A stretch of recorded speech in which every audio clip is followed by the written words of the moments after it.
Man, I'm telling you, there's nothing more. It would be so awesome if we did whatever fucking kind of comic book like just going through and watching all of the comic book movies together and doing a show like that once a week. I wish that man. that even if we like live watched it, we couldn't show what we were watching, but um that would be super fun. Oh, and I hit go, so we are live.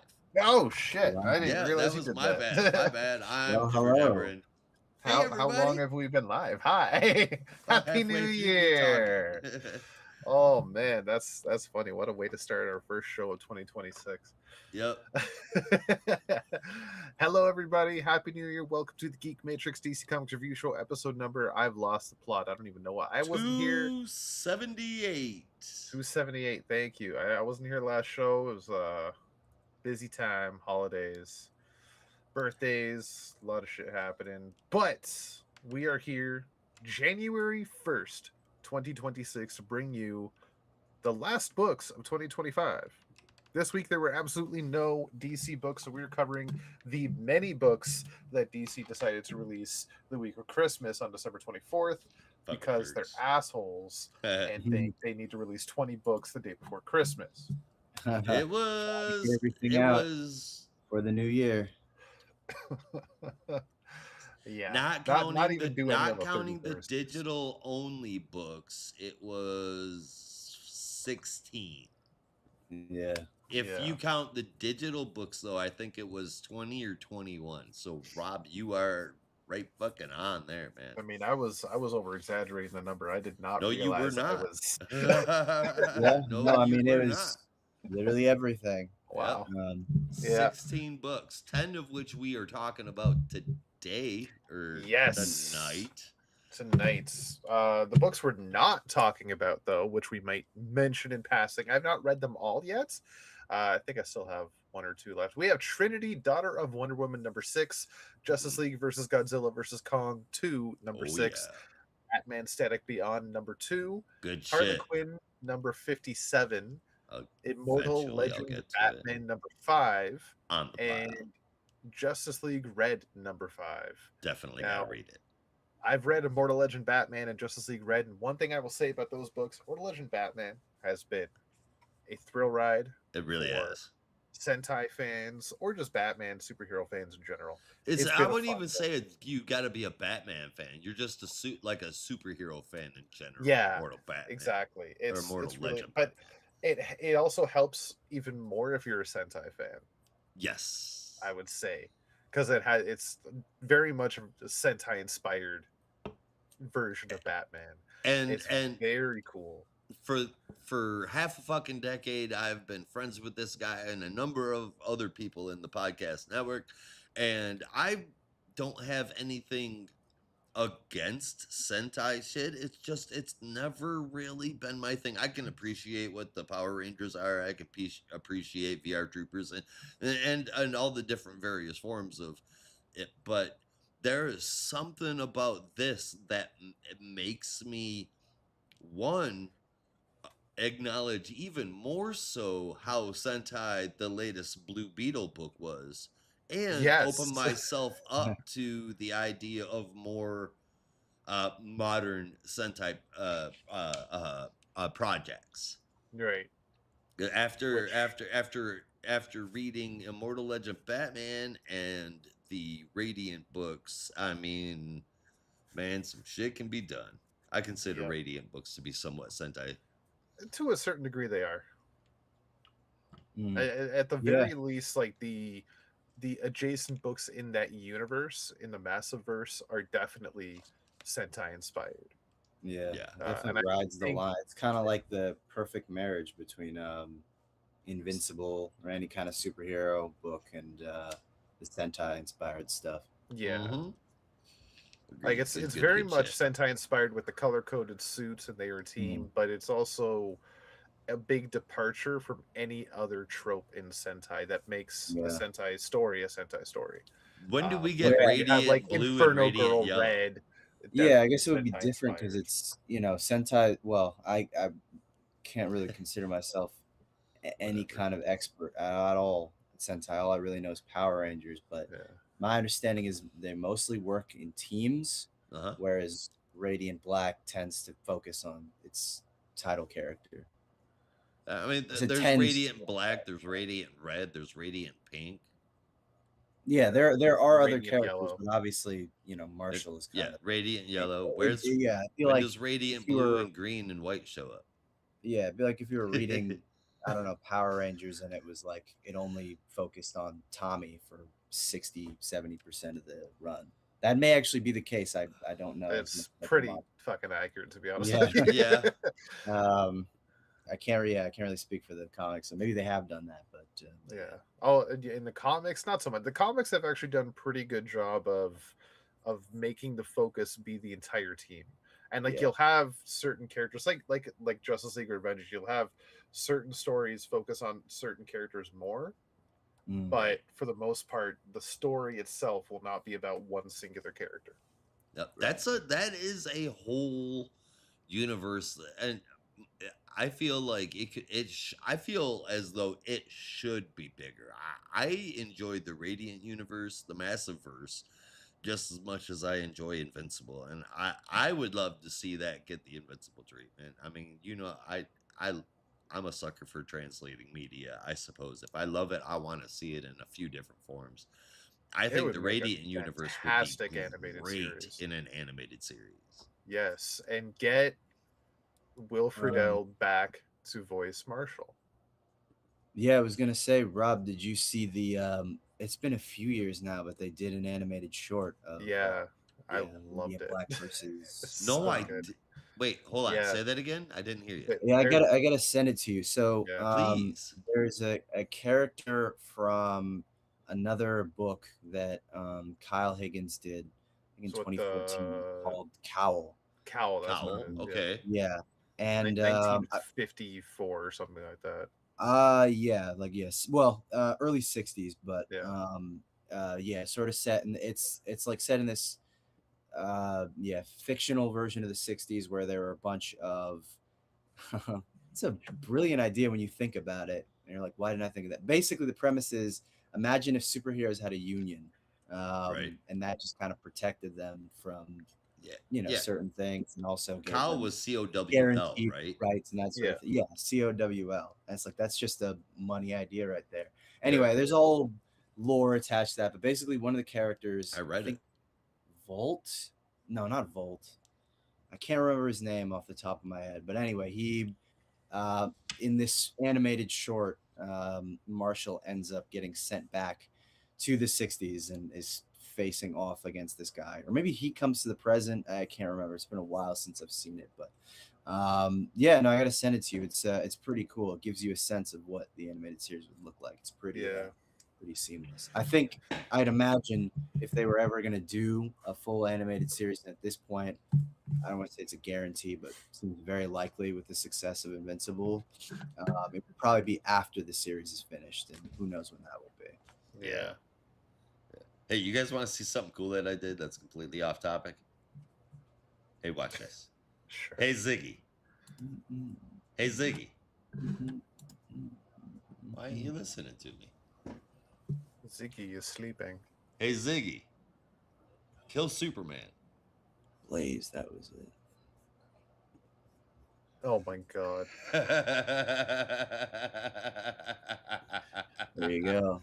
Isn't that cool? Turn this light to red sun energy. Yeah. Ziggy. Set the bedroom to daylight white. Ziggy. Set the bedroom to daylight white. There you go. I think that's hilarious. Yeah. Love that. Motherfucker said, no, it's Our Lady Peace up in this bitch. Superman's dead. Dash thought it was awesome. Liam rolled his eyes. If it helps, I'm doing both. Right? Because I switched it back to daylight, and okay, cool. Now Superman's healthy again. Liam didn't yeah, but appreciate check out that short. So a few years ago, There was an issue I think that had a QR code at the back, and I think I Yeah, scanned that it and was sent you like to that video. It's like I don't remember somewhere watching around it ages on issue the ago. 16 or so 17, something like that. Yeah. definitely gonna have to see that. Yeah, if one of you guys Yeah. have it, give it to me. Oh, For Brandon Yeah, just no, I sent it. just sure. dropped it in our Yeah. chat. And Marshall is voiced by Will Friedle, who voiced Yeah. famously Because Terry McGinnis, Yeah. among many other characters. Hell yeah.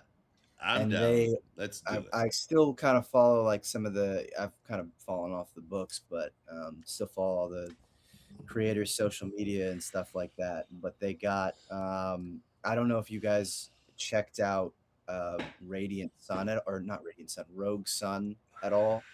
The No, Yes. book. I stayed away from the extended Massiverse until I caught Yeah. up, and maybe I'll go check it out. But they have sometimes they'll post like shorts where they'll have a voice actor voice one of the characters, and um, oh god, what is his name? Dylan, the sort of main character of Rogue Sun, is voiced by Johnny Young Bosch, and I heard it. Oh, It's hell like yeah! Ichigo. Mhm. Oh, What? even better, his breakout role brings us right back to Sentai. He was the Black Power Ranger in season 3 of Mighty Morphin. That's true. It's Yeah. true. That's fantastic. I love Johnny Young Bosch. Oh, He yeah. is so good. All right, we'll put a pin on that because we got a lot of books to get through. Justice League Red, though, I will say, finally, Dead Man talks. That's all. Yay! He Damn, I finally was says worried. something. He does Oh. something besides be a ghost. Well, no, I'm not exactly as thrilled as I was. But the books Why? that we are talking about this week. Yes, we have Absolute Martian Manhunter number 7 making its triumphant return, Absolute Superman Boom. number 14, Absolute Wonder Woman number 15, Green Arrow number 31, Green Lantern number 30, Detective Comics number 1104, and our Fight Nights. The All Fight Month issues include The Flash number 28, Superman number 33, DCKO Red Hood versus the Joker number 1, and closing off our show with the DCKO tie-in of Justice League Unlimited number 14. That's it. Episode 278. What a way to kick it off.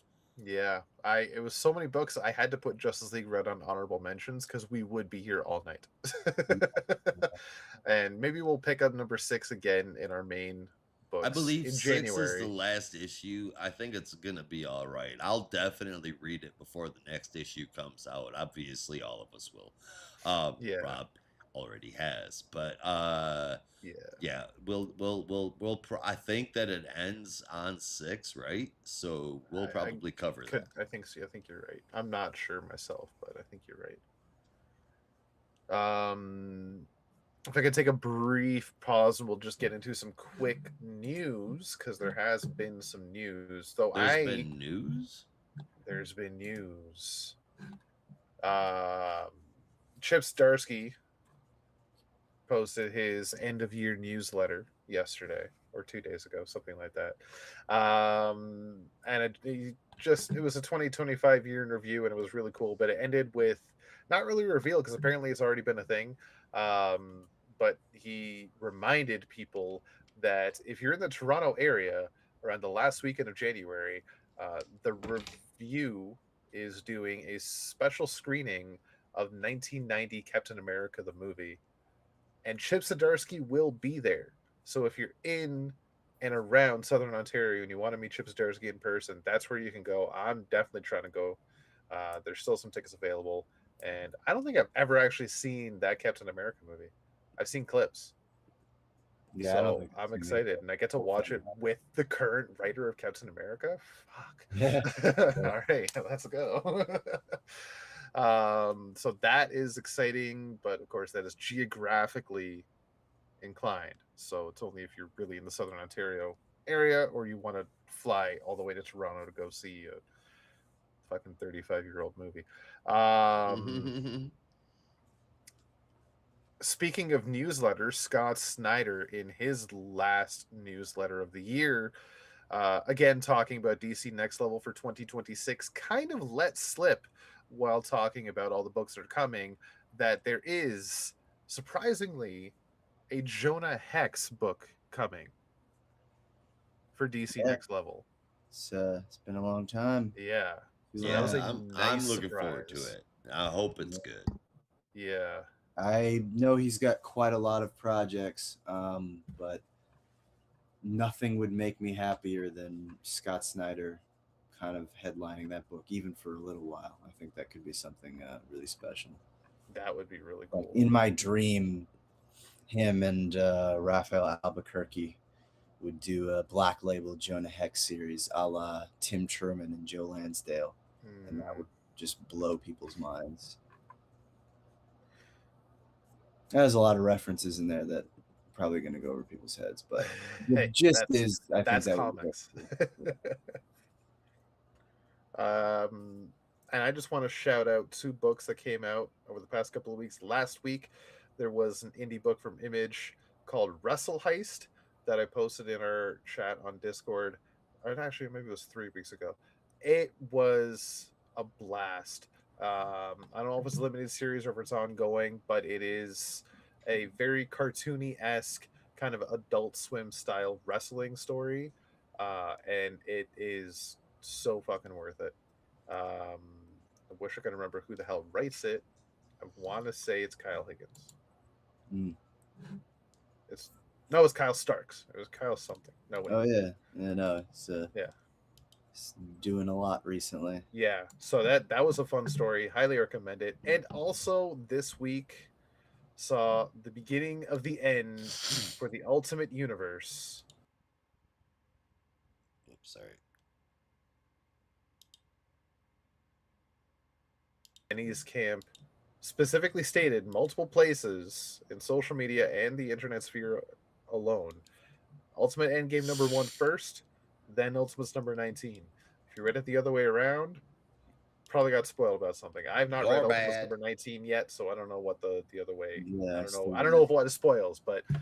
Ultimate Endgame number 1, then Ultimate's number 19 in that order. They both came out yesterday, but it's the beginning of the end. There are 4 months remaining in Earth 6160 as we know it. Yeah, so that is fun. It was a bang. It was holy shit. Okay. We're doing this. Okay. Josh, man, when you catch up, you're gonna have a blast with it. Brandon, I'm looking did forward to it. you get a chance to read Ultimate Endgame? I have not. I'm still behind on a couple of issues of Ultimates, so Fair I enough. got to catch up on those and then make Yeah. my way through that first issue. Yeah. Yeah, you really like you want to get to 18 before you read Endgame because there's a lot of Avengers or no Ultimates kind of spoilers. I got it. Yeah. And that is about all I have. Do you guys have anything? I don't think I have any new stuff.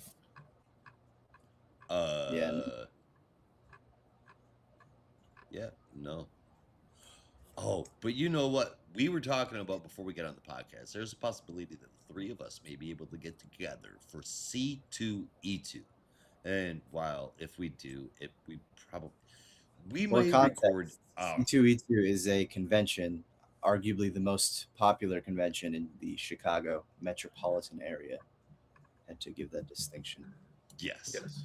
But if you're listening to this And- podcast, you probably know what C2E2 is, but I just have to explain. And who knows what I might accidentally record. I'm pretty sure I can figure out how to do this from a phone. If I could figure out how to wrangle up an extra I'm like couple of phone batteries. I most certainly believe that you can, but if there's one thing I've learned about major conventions over the past like 15 years of my life, it is always count that the floor will have the shittiest connection you can ever imagine. Every time, because everyone is using their phones. So if you're just like, oh yeah, let me just open up Venmo or whatever to pay for something, trust that shit is gonna time out because there's terrible reception. It happens every time, without fail. So if you're trying to live stream something, Godspeed, brother. I hope your connection holds up. Bring cash. Mhm. I usually do. I usually do for that very reason. But you know, try to be a bit more selective about how much I spend with cash because you spend too much on something and then it's you see something else and you've already spent your cash. Maybe you Yeah. have funds, but now it's the dilemma of will my phone work well enough to pay digitally? Yeah. You never know. Anyway, no, yeah, that is something. Hopefully, we can all partake in the near future. And by near future, I mean like 2.5 months from now. Hopefully. Hopefully. Hopefully. And if it's fun and shit, we might. But I guess here's fair warning: that weekend probably not gonna be a fucking show. Yeah, probably not. Got to double check. It's like the last week, last weekend of March, if I'm not mistaken. Yeah. Works for me, man. I hope it happens. I hope so too. I haven't been to C2E2 in 3 years. Yeah. But as for now, this is just rumor. We haven't seen any solicits solidifying this yet. Yes, yeah. I really hope Chris Claremont puts another unhinged panel. That'd be very funny. I wish somebody put Uh, the three of us together in a comic book. That would be dope as shit. that would be fun. Mhm. Also, if somebody wanted to buy me Zatanna and Bobo out there because they love the podcast so much, that'd be dope as shit too. Rob really wants Larfleeze, and Brandon, you can pretty much sucker him with anything JSA. Yeah, they got the.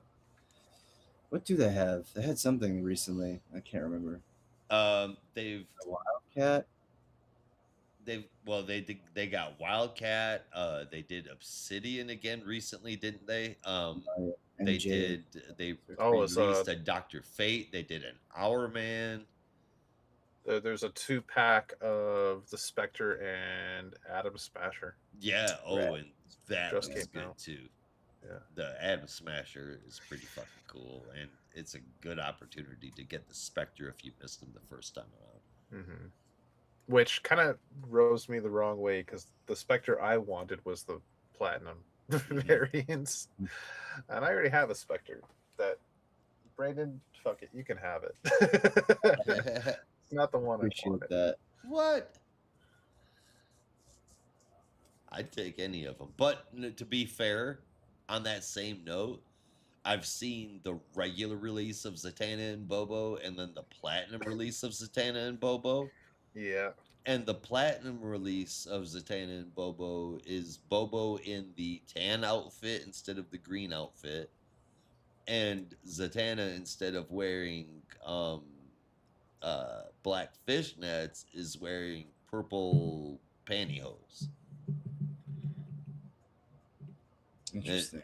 And that's pretty much the difference. I don't understand the choices for the platinum, but here Well, we it are, was, and I want the regular. It was a specific suit. What's that? It was a specific suit.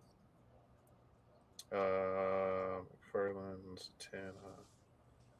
I am blanking on it, but I want the one with the fucking normal Zatanna, normal Bogo with the green. I'll take the green.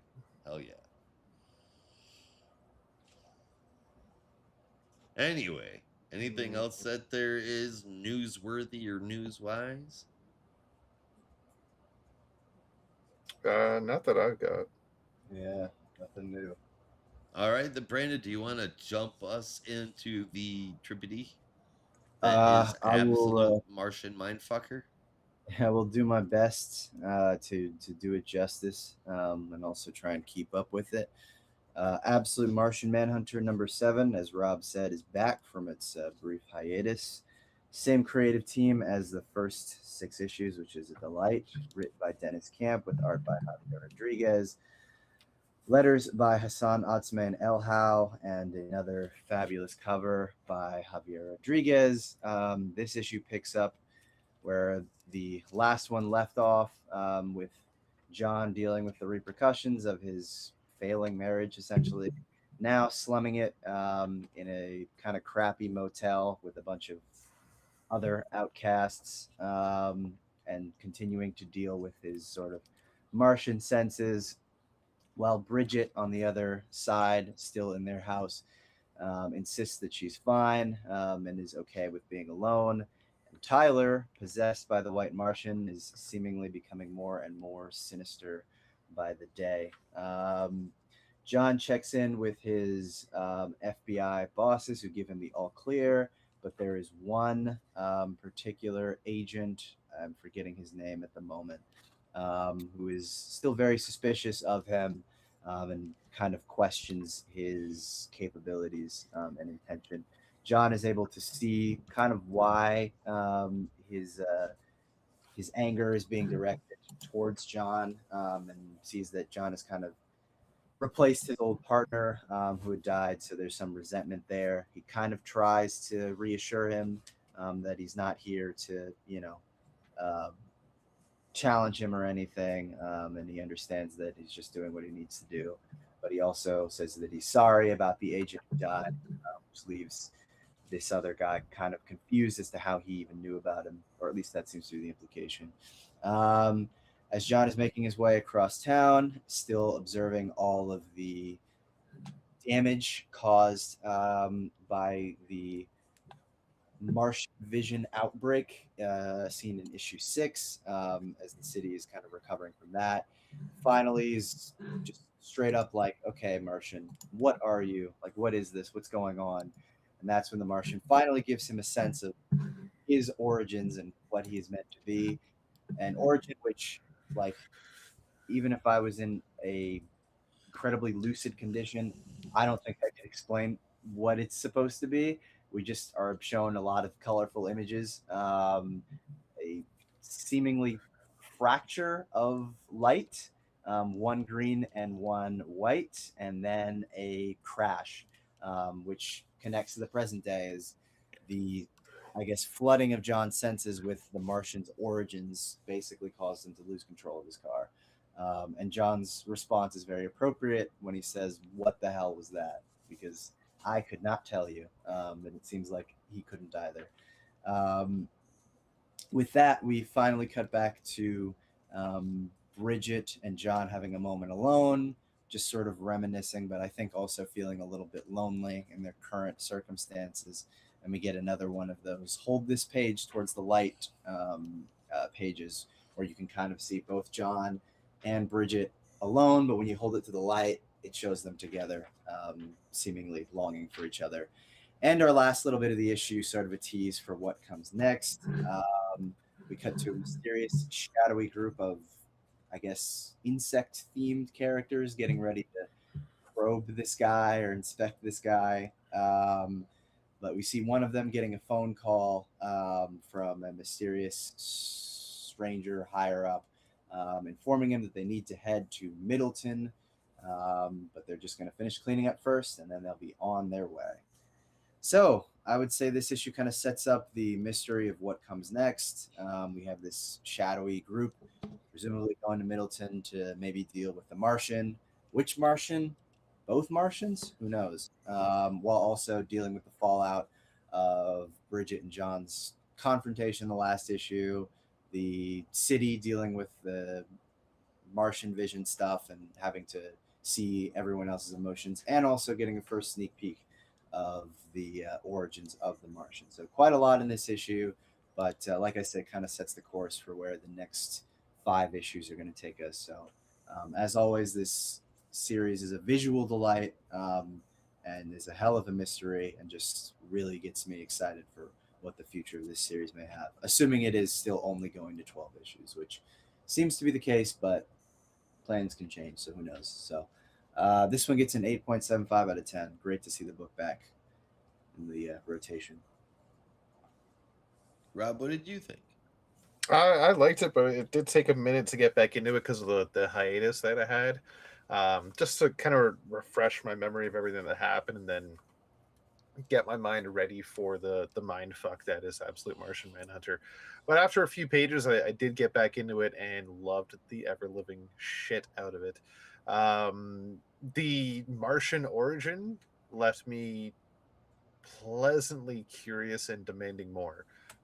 It's very unorthodox, very weird, and I want to understand more of it. I want to know what the hell that is. It's definitely a prism, a fracture of light, like Brandon described it, and it's split into all the different colors of light. Um, so what happened to the others? You know, there was a red one, a blue one, a yellow one, a purple one. Where did those go? We only know where This green is and white went. very much a no basis theory, so obviously don't take this as truth, but um, it is possible that the sort of black, whatever you want to call it, black rock, black obelisk thing that splits the like full light could be dark side, and having Oh, that sort of impact fracture the white light that is the Martians. Again, Martian being just a name to describe the unidentified, as yeah. the Martian says. But it's possible that Darkseid caused that fraction, and to that degree, the fracturing caused the white and green light or aspects to crash on Earth, and possibly had some kind of effect on their psyches. But that's also speculative. We don't really get any hints at that in this issue. But yeah, it's clear something fractured them and caused them to crash to our plane of existence. I could That Yeah. see that being a possibility given the common thing of something dark and black being tied to the main villains. In yeah. the absolute universe, we'll see that pop up with Veronica Kale later. Hmm. But Uh, before we get there, you got anything else you wanted to add, Rob? no, I think that pretty much covered it for my notes. The villains at the end, I could not fucking tell you who they were. They looked somewhat familiar, but as of yet unnamed. Um, Martian Manhunter doesn't have the biggest rogues gallery, so it might be original characters. Possibly, yeah. Yeah, which would be very cool. End of the day, though, I really enjoyed it. Brought me right back to what I loved about the first six issues, even down to the Martian Vision pages. I am giving this an 8.75 out of 10. Nice. Awesome. And as for my review,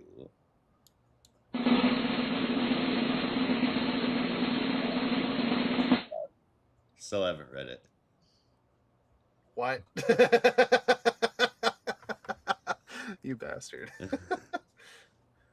Something tells me you're not going to. Yeah, I haven't found a reason I needed to. Yeah. I just it's I read I just can't get into it. There's just something about it that's but I'm not here to shit on it. It's just not my thing. So that's all there is to that. Fair. No, totally fair. Can't fault you for that. But you could Uh, fault me if I didn't read the next one, and I totally did, I promise. What you is that, Rob? fucking better have. Absolute Superman number 14, The Battle of Kansas finale.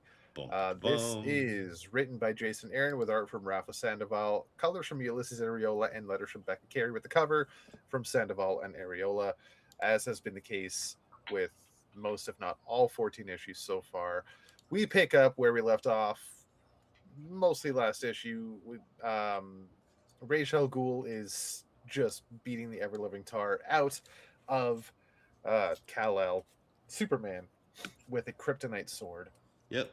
Not before Oh, we look at me see not running the covers. Kal-El having a little vision of himself on Krypton, seeing Krypto and his parents again, wondering what the hell is going on, and his father saying, "It's time to come home, son."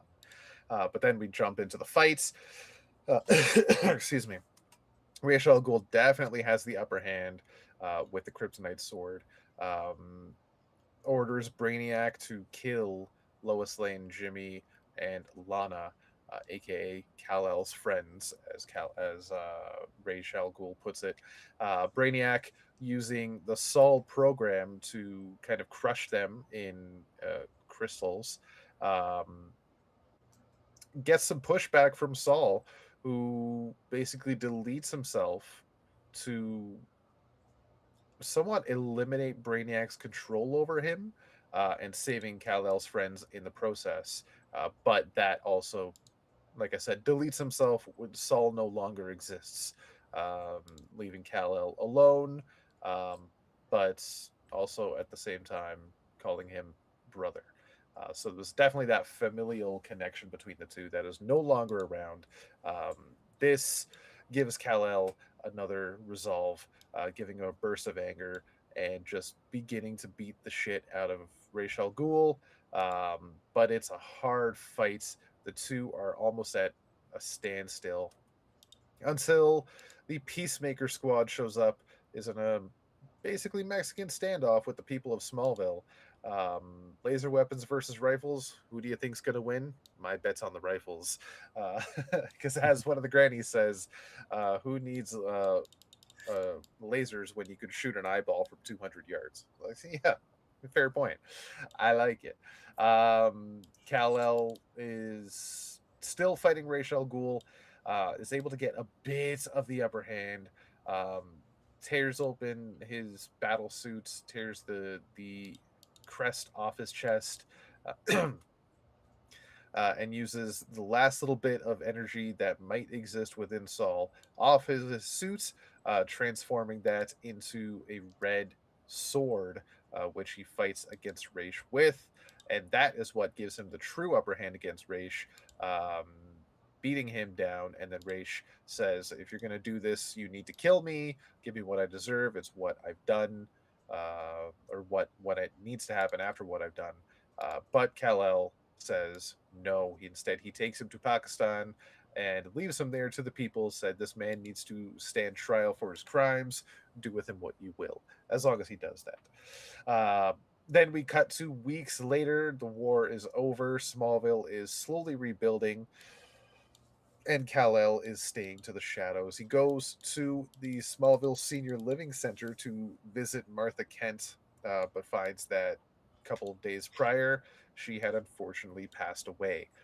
But she left him a small gift that she had been working on, did not get to finish it. And as we see in the very last page, she was knitting him a new suit, considering his previous suit is basically destroyed. This is well timed with a card inside that says, from Martha and Jonathan, for our angel, our lost son, Clark Kent.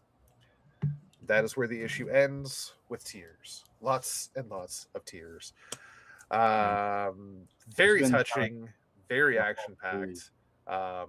I wonder if he's going to finish the suit, or if the half sleeve and half pant leg is going to be a style choice for the foreseeable future, or if he's going to call a friend to help finish sewing it, because fuck, I don't think he knows how to sew.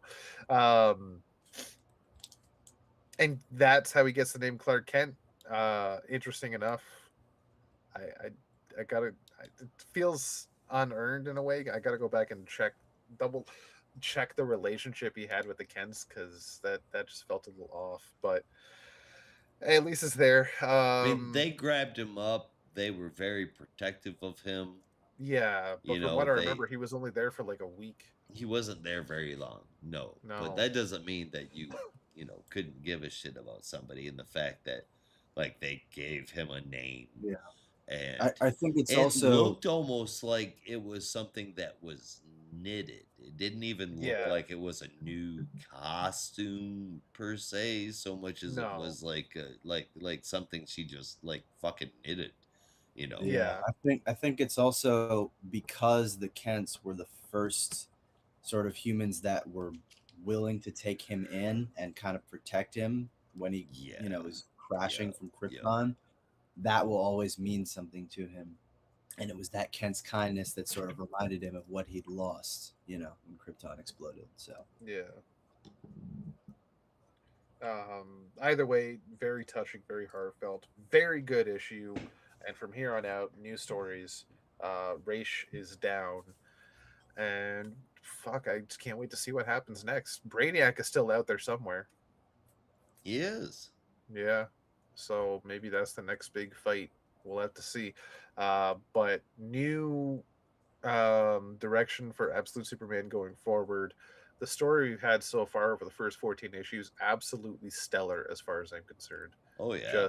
Just immaculate. This being the culmination of those issues, perfect. Cherry on top with the epilogue and everything was beautiful. No complaints, very few notes, just really well done. It's getting a 9.25 out of 10. All right. I mean, yeah, this is it, man. The shit hit the fan and Clark hit back. I mean, I feel like as alien as this Superman has been, he's been made to feel his Earth. He's been made to feel Earth as his home, like really hard in these last two issues, Yeah. and I like it. I really do. This Superman becoming Clark in a completely different way, and that's really interesting. Not just a different Superman, and not a Superman that just doesn't have a Clark side, but Superman that does have a Clark side, albeit very, very differently. Um, Yeah. I'm curious to see how it's going to get handled from this point on. The action sure as hell was fire. It was a great fight sequence with awesome art throughout the whole damn issue, not just the fight. For the most part, there were some panels that did feel a little rushed, and I'm noting down for that. But it was a hell of an issue. 8.25 out of 10. yeah, no, I'm right there with you. Definitely, Rob said lots of tears to Oh god, yeah. this issue, Yeah. and I feel like that's kind of been the theme of the series as a whole. Just a lot of pain and tears. But at least now the central conflict is kind of over. Clark can now go forward knowing that his adoptive family loved him at least for a little bit, and hopefully that'll inspire him to do something with this Clark persona. I can't imagine him having a normal like human identity in life or anything, but it'll be a kind of connection to humanity. He's not just Cal; he's Clark, and he's got some kind of desire to be with them in some capacity. Yeah, and even to the point where he may consider himself to be Clark, but keep that a secret. Yeah. Not quite, a secret identity, but also in a completely different kind of way. And I think that would be pretty cool too.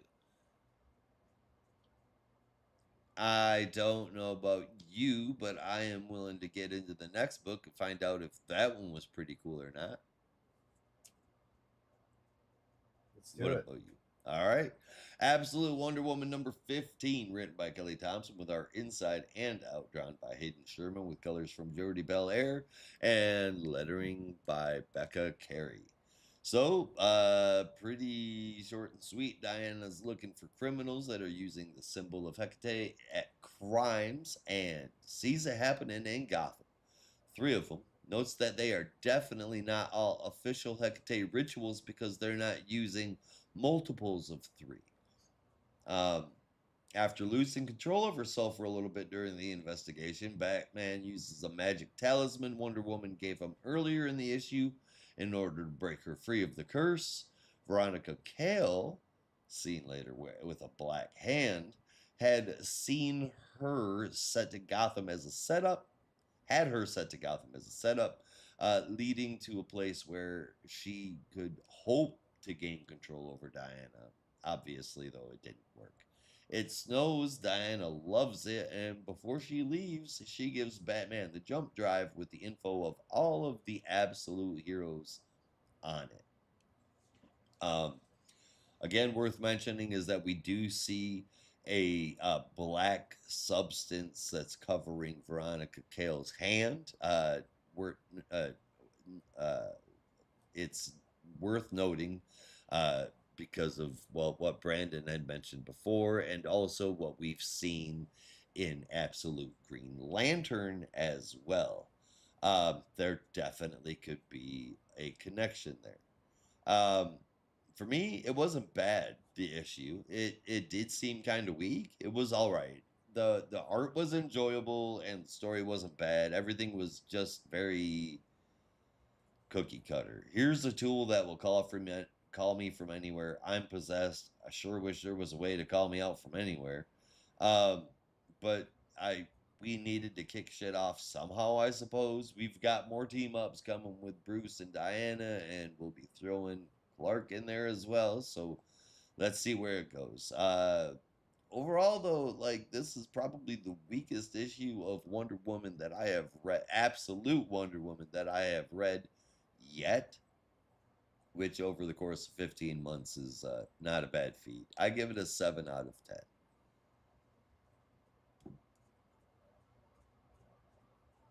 Yeah, Hey, I Rob, you're muted or something, homie. oh, sorry, go ahead. Whoops, my bad. I forgot I muted myself. You can go ahead, Brandon. You were starting. Yeah, no, I was just gonna say I very much disagree with that one.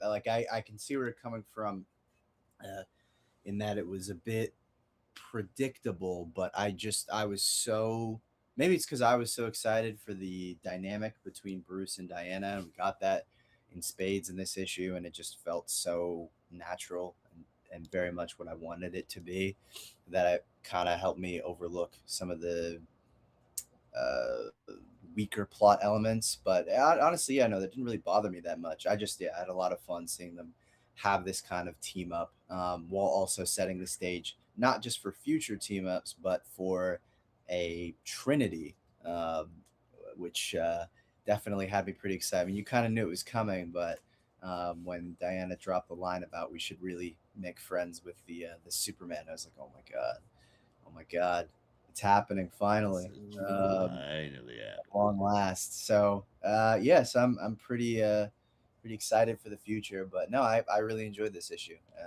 and I loved seeing Hayden Sherman's version of the big boy absolute Batman. So I gave this an 8.5 out of 10. I had a real fun time.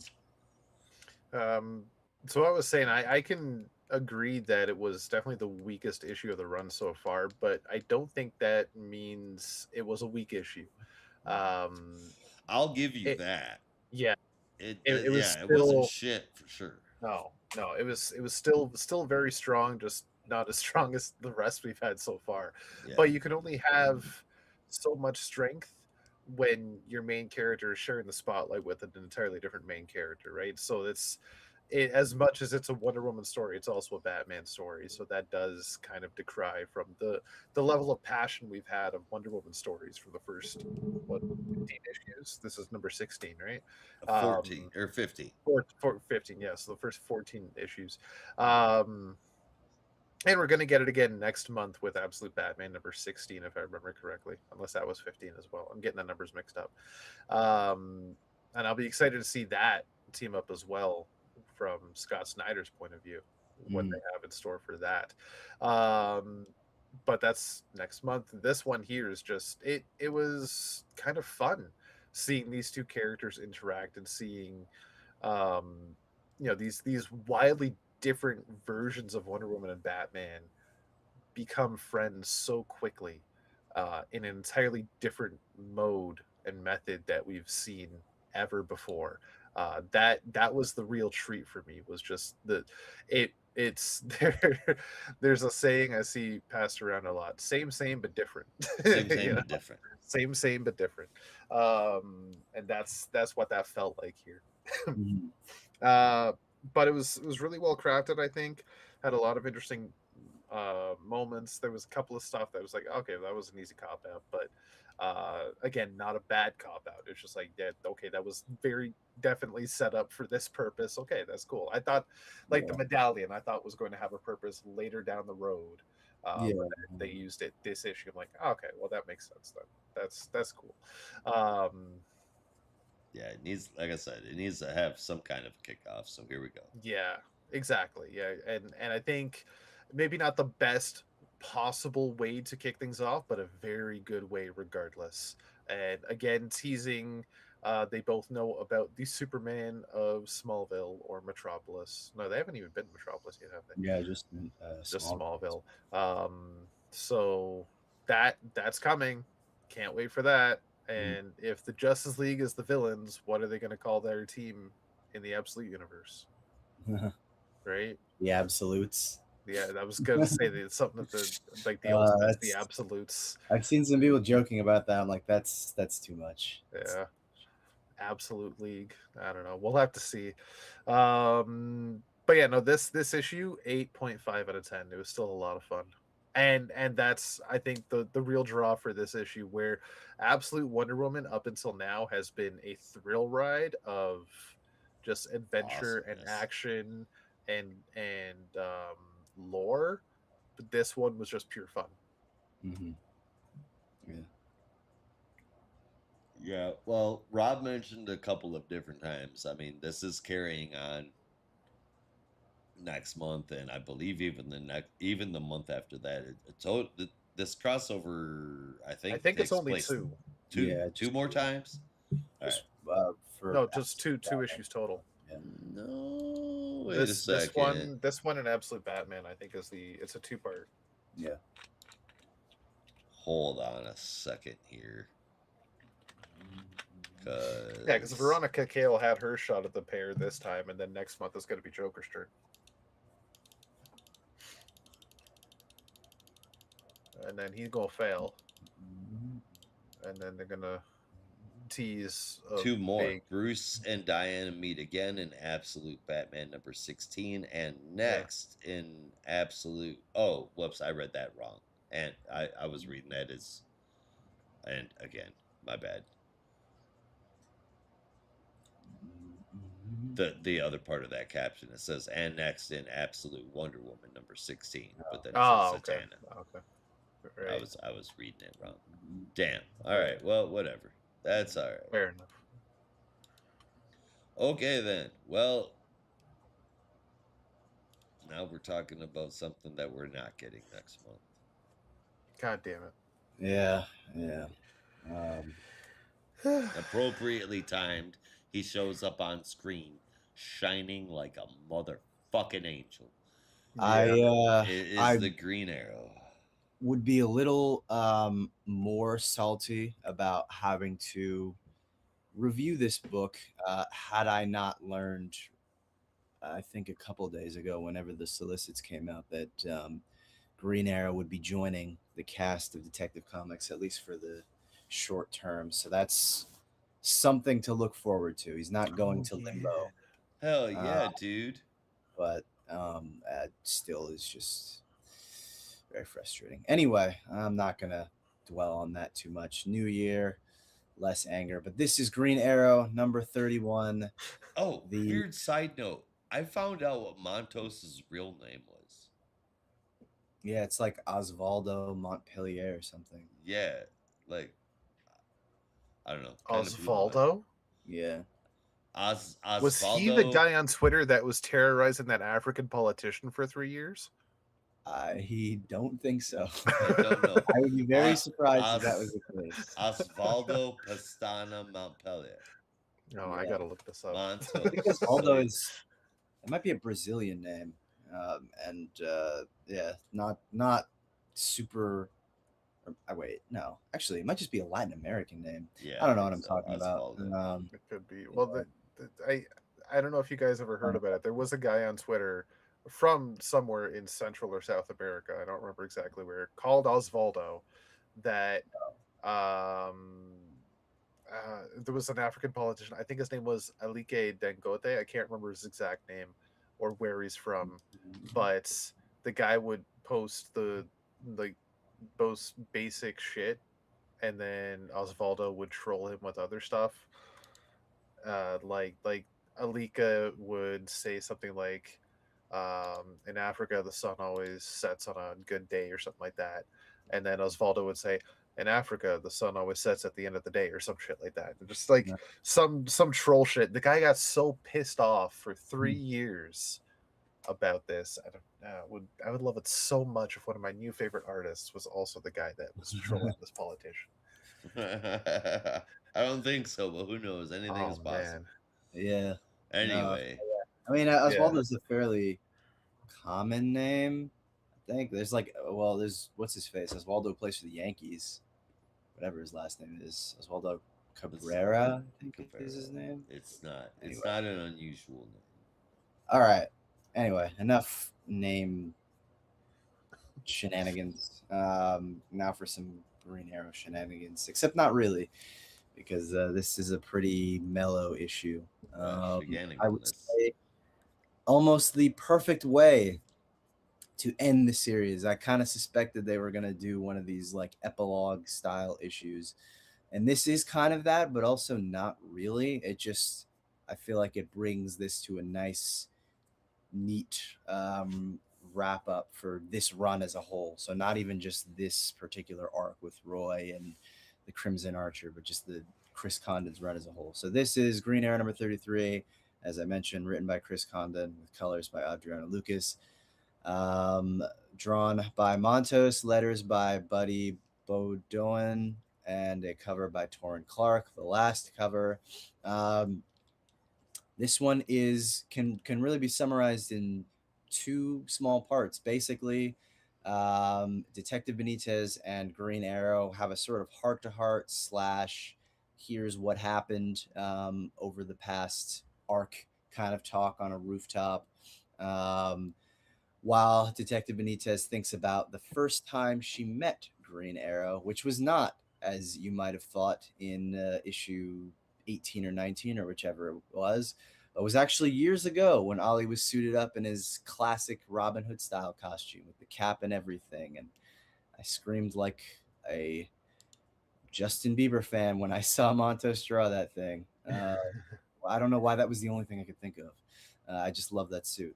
Anyway, so sort of a back and forth between those two as Detective Benitez kind of reflects on how she had felt so drift and kind of lost after her mother had died and her father was struggling with that and with his own alcoholism. Green Arrow showed up at a time when she really needed it and just kind of helped her through that process and was sort of why she ended up becoming a cop to kind of pay that heroism forward.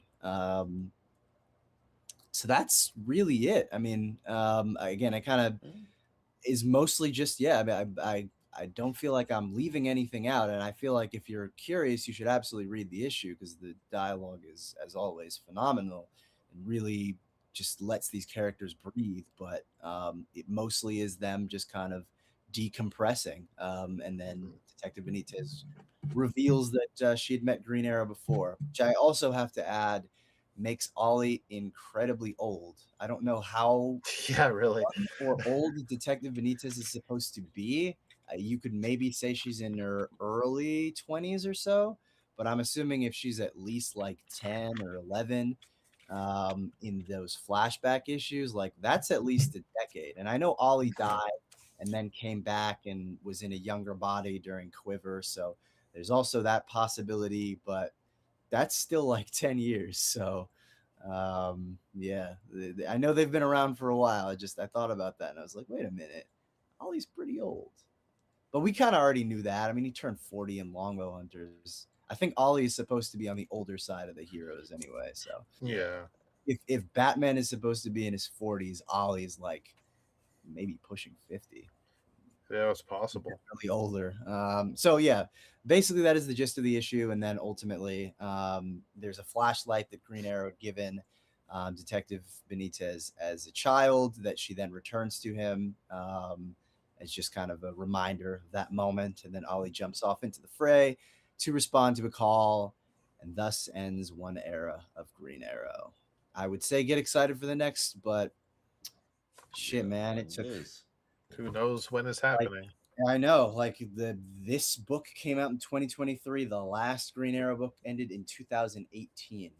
Yeah. Yeah. It was a 5 year gap between them, and they kept dangling it in front of us, like, maybe we'll, maybe some stuff with Green Arrow coming, we promise. And so who knows? I Yeah. hope it's not until 2028 until we get another Green Arrow book. But I can understand why they might want to give him a bit of a breather, because even if they were to relaunch the book with Next Level and bring in a new creative team, that would be kind of foul to Chris Condon, who had, I would say, a fairly popular run among fans, only to just Yeah. new Oh yeah, creative. he did.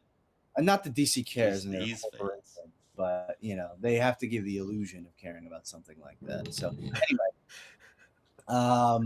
yeah, no, Green Arrow number 31, like the rest of the run, has just been phenomenal. And I don't know. I have no words. Like, no, I do have words.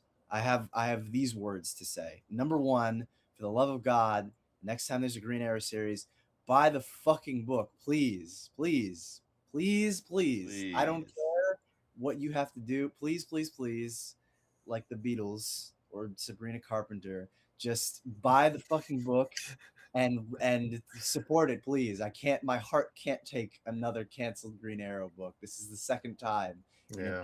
decade, and it just hurts.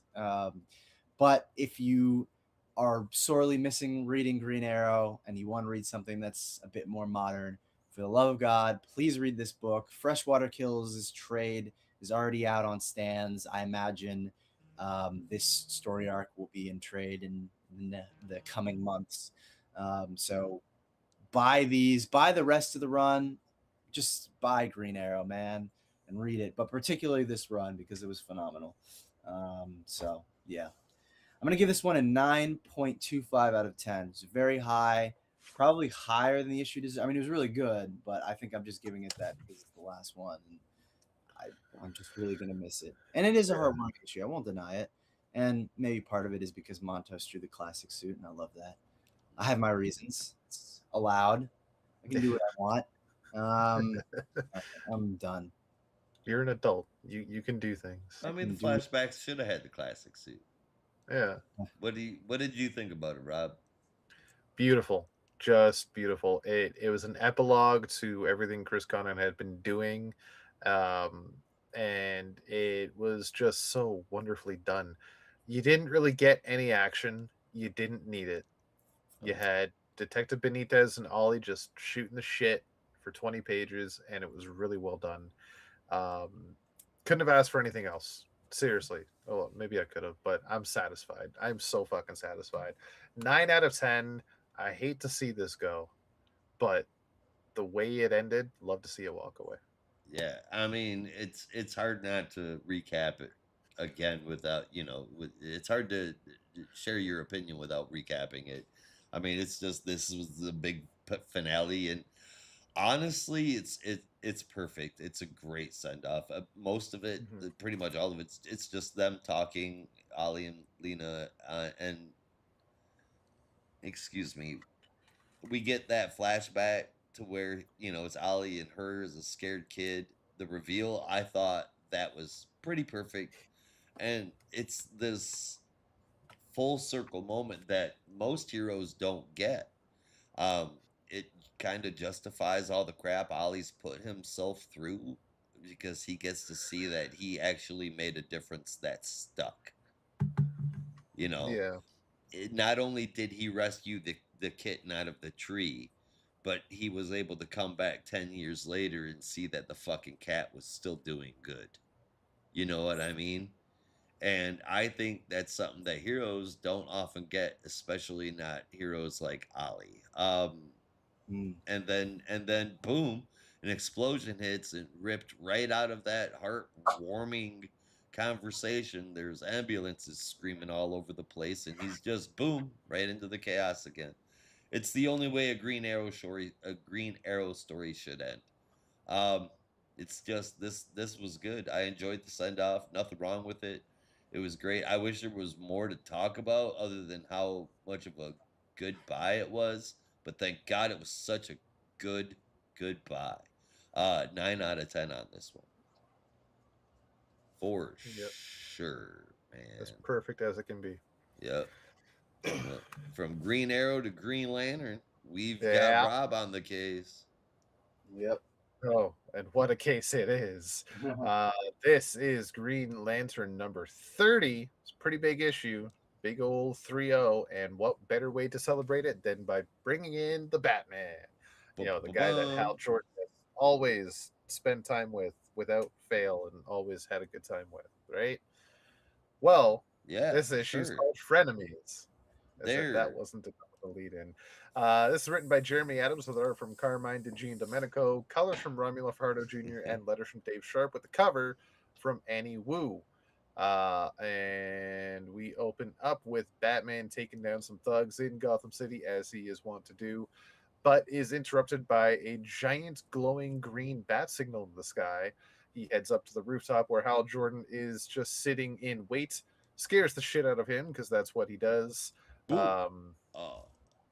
and this is where Hal begins to tell him just why he's there before he gets a bit of a headache and another flash of vision that he got from the Book of Oa, which makes him fall out of the sky, loses concentration, and then Batman saves him, brings him back to the Batcave, gives him some scans, and tries to figure out what's going on. But what he is getting is trace readings of tachyon particles. That's about all he has so far, which just leads to more mystery as to what the hell is going on with Hal. But there is, excuse me, a problem. Um, Crime is going down at the Thames Wharf, so the two go out together in the Batmobile, no less. Uh, Hal could have just flown them over, but Bruce insists this is how we do things in Gotham.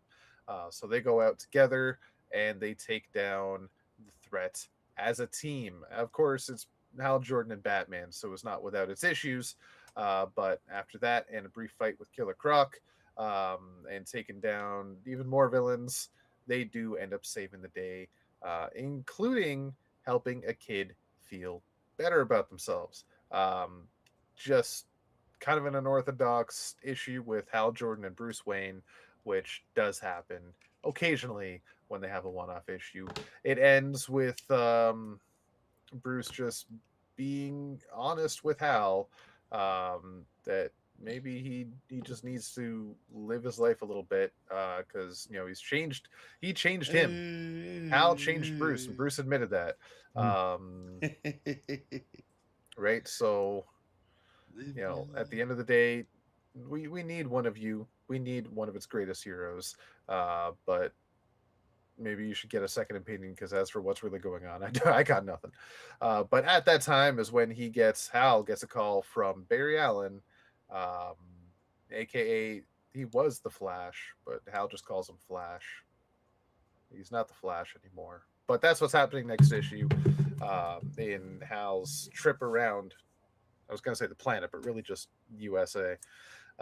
Seeing all his buddies. Flash across America. Flash across America. That sounds like something out of the 70s I shouldn't be watching. Oh no. But accurate. Yeah, but yeah. Yeah, so it was a fun little issue. I'm gonna say it's a lot like the Absolute Wonder Woman.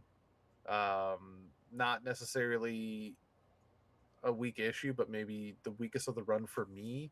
It was just simple. It was a Hal and Bruce story, and Hal and Bruce stories are pretty much the same every time. You expect them to throw down, but at the end of the day, they respect each other because of their individual heroics, and they will let each other know that. And quite honestly, that's what happens every time when they're alone together. When they're in a group, there's like, no, fuck you, Bruce, fuck you, Hal, you're a dick. Fuck But when you. they're alone together, Fuck you no, guys. you're I'm actually going a really home. good hero. I respect you. I like you. So it's a long, long cry from the Silver Age when they publicly um, respected each other, and now they Yeah. just respect each other in secret. But that's basically what you're getting here: is a Batman adventure with Hal Jordan doing his Hal Jordan thing. Yeah, It's the Tony fun. Whiplash you get from reading I've been reading old issues of Justice League, Yeah. and it's like I remember there's like a panel in Blackest Night in like the first or preview issue where they flash back to like the satellite era or something, And it's like, yeah, I never really liked working with Hal Jordan. Like, he was a dick. And I said something like, if you don't stop glowing like a freaking glow bug, I'm gonna stick that ring where the sun don't shine. And I was like, that's not. No, Wait a that minute. didn't. What? That never happened. That didn't I was like, what do you? They.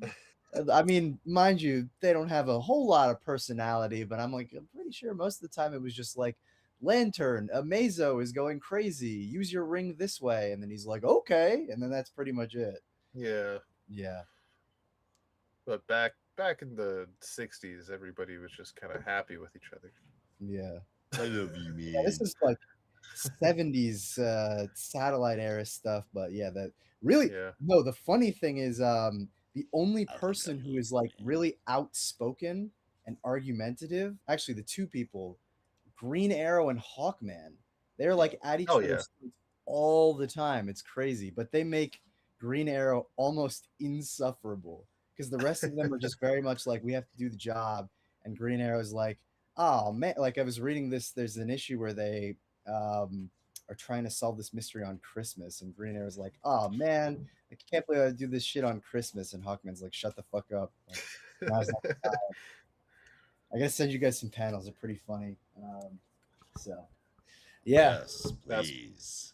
Good but when shit. Hal shows up, he's just kind of there. He's just like, I yeah, am Lantern Man, and that's yeah. pretty shit. I am I'm sorry, I didn't mean to derail your review. By Black Sabbath. Lantern. I think that was pretty much it. What was the score I was gonna give? I'm gonna give it an 8.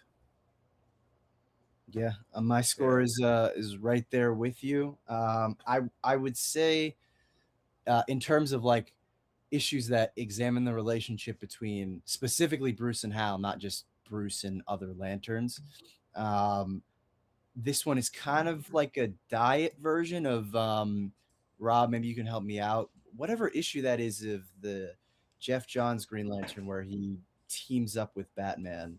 Uh, Mm, I think you know what I'm talking about, where he has him try on the yeah, ring at the end.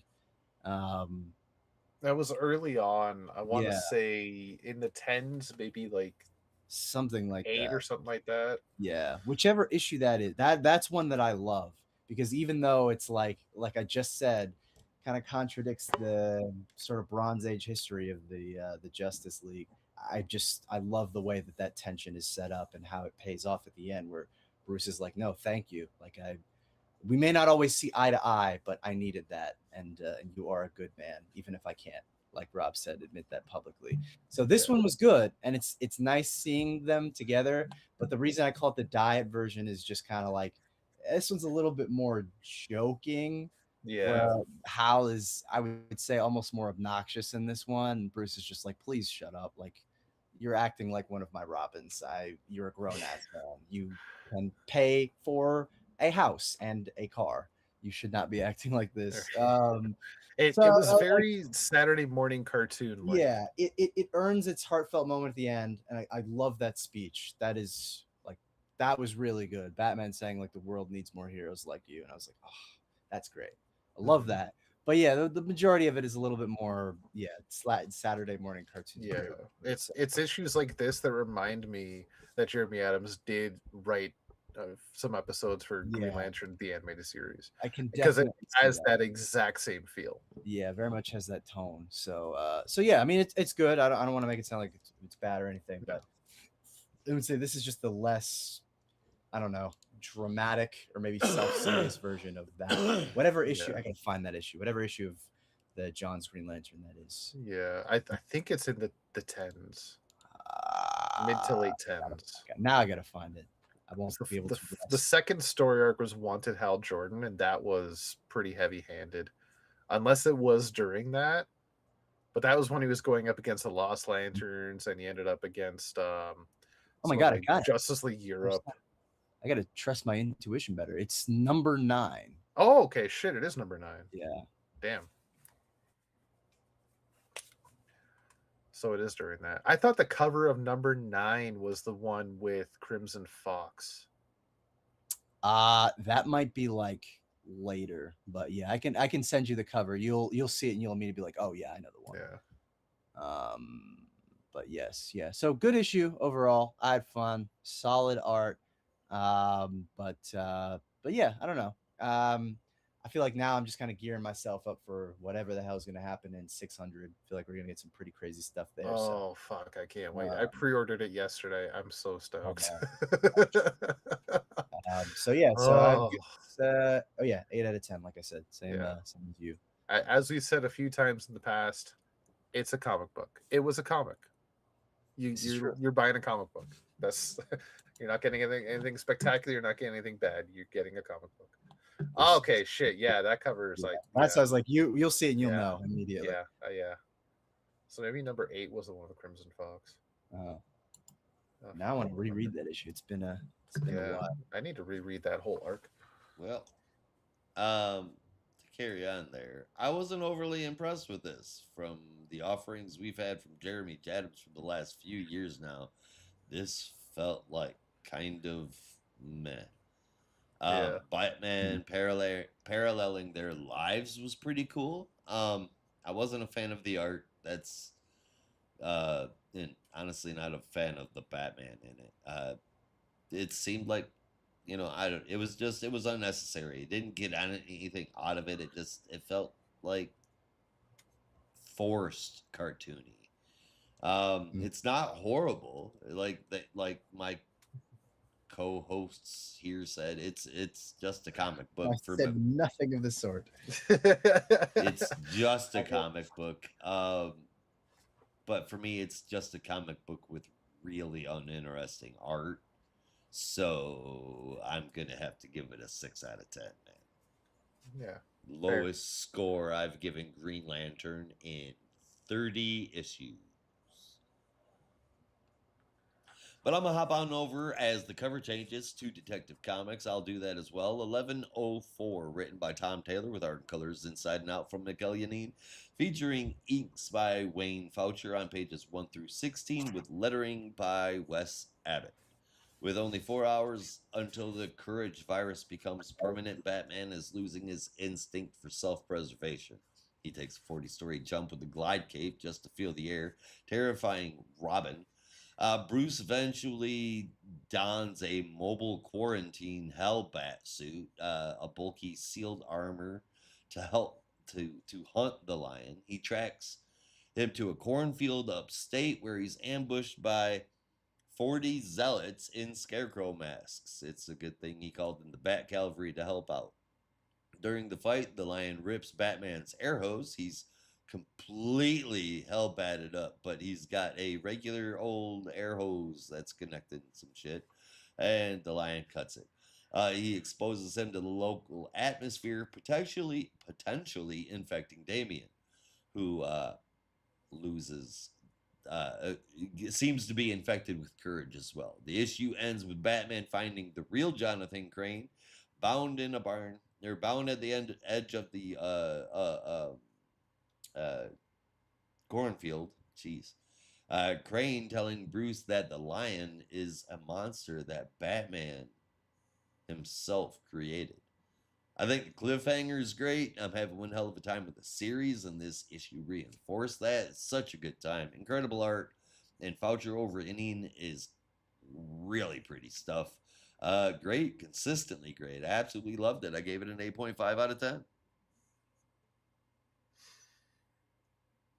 And Brandon? Yeah, sorry, I was muted for a second. No. No, it's solid.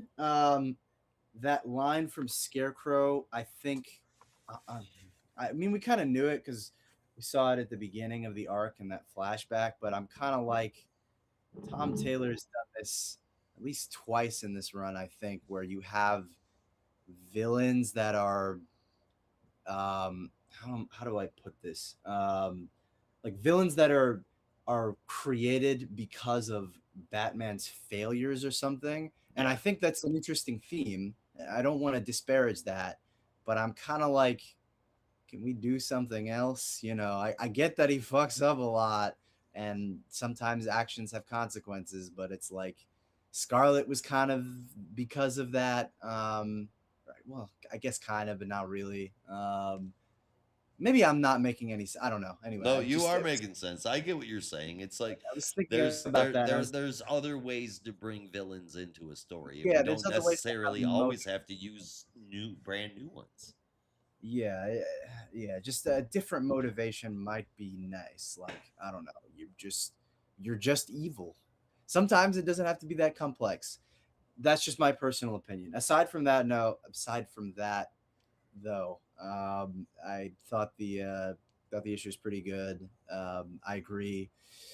The Wayne Foucher inks over Mikhail Hanin was pretty good. And what can I say? I'm a sucker for a touching moment. So that moment between Bruce and Damien might seem kind of sappy, kind of syrupy, but I like that stuff. So sue me. So I'll give it an 8 out of 10. Solid issue, but that sort of reveal at the end of Scarecrow saying like this is kind of why the Lion is going after you. I'm like,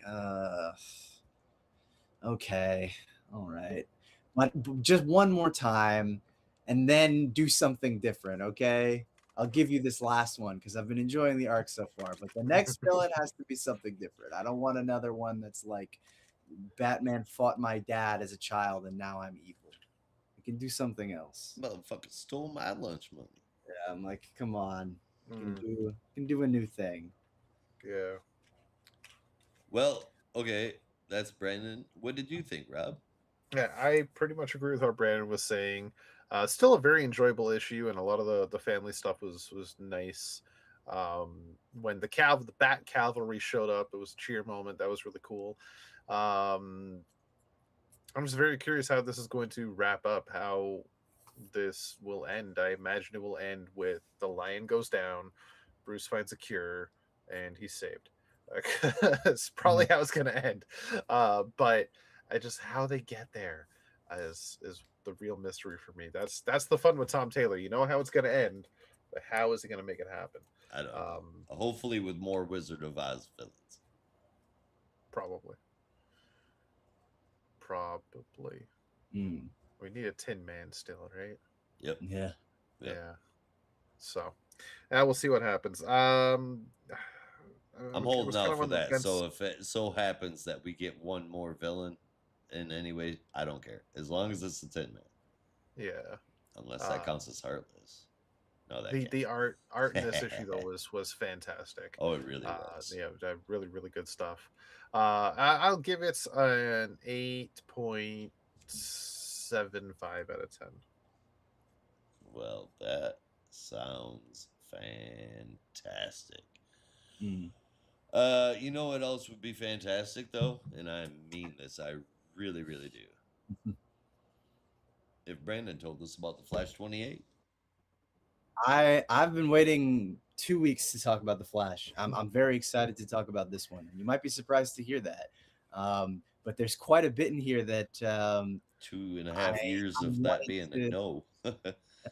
Yeah, well, at least for the Cy Spurrier stuff, but for this particular issue, because it was one of the matches that I was like, truly, I have no idea which way this can go. You Yeah. know, some people were like, well, Right? it's obviously gonna be Guy, but others were like, I mean, Jay Garrick is still Flash, like he can move the blink of an eye, so it should be over immediately. But even I was like, I mean, yes, it's comic books. The rules of whatever you want can apply, and whoever's writing it can decide to leave out some rules. Anything can change. It's variable. I get that, but some are a little bit more predictable. Some not so much. But even more so, I was just curious as to how it would go, because Hmm. Jay and Guy are two characters that I like. I can't even think of a time they've ever even interacted. You know, Right. aside from the generational divide, they're just in completely separate corners, and would have no real reason to interact with each other. Guy's not kind of like Hal, where he has a relationship with a Flash. He's just a lantern. So it just doesn't really. It's not really the same. So this had a lot going for it. And then I actually read the issue, and there's a particular page where, and Rob probably already knows the one I'm going to mention, but when I got to it, I was like, oh my God. Oh my, I cannot wait to talk about this. I When think I know exactly what on page the it show. was. I think I we was And like, all if holy know. At least I've got a it, good someone summary. actually remembers. I'm sad that they do. I can't believe they wasted their life, but Yeah, Hey. that tells me um, exactly what, because when you know exactly when what I I'm saw talking that about. page, I'm like, oh, Brandon's either gonna love or hate this. I don't Oh my, know. well, in the context of it, it made me laugh. Like literally, I Yeah. was like, I cannot. Oh my god, I cannot wait to see your reaction for this. But anyway, that's enough burying the lead. Let's get into this. This is the Flash number 28, Indeed written it is. by Mark Waid and Christopher Cantwell, with art by Vasco Georgiev, colors by Matt Herms, letters by Buddy Badun, and a cover from Dan Mora, and quite a Wait, spectacular one, if I say so myself. before we get into that, Uh-huh. it's been 2 weeks since the last recording. I just remembered, now that we're talking about the Flash.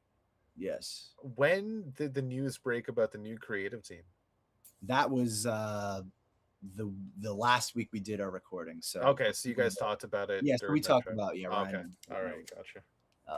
So I was pretty excited about that. Yeah, me too. Yeah, I know. I wish you were here with that one because we would have been speculating. Oh But man, I would have like, fanboyed so hard. oh man, nothing warms my heart than like seeing a creative team get announced and everyone is like, "Fuck yes, that is Yes, just sold. like literally across the board." Everyone was like, "That makes perfect sense." Yeah, You couldn't have asked for a better team, and I was like, "My heart." right. The It's world is perfect. right. Yeah, I'm so excited. Anyway, the Flash number 28. I think I already gave the creative team. Yeah. But this issue kicks off with Wally basically rescuing Bart from all the shenanigans of the previous issue, and Wally kind of recounting his sort of history and also his connections to Barry and how Barry and everything else is sort of the focal point for the Speed Force, with the exception of one speedster who we're going to focus on in this issue, and that's none other than Jay Garrick, who finds himself face to face with everyone's favorite Lantern to hate, Mr. Guy Gardner, and they are both, respectively, very angry about the current circumstances. But the Heart of Apocalypse basically gives the whole spiel where they have 2 out of 3 rounds.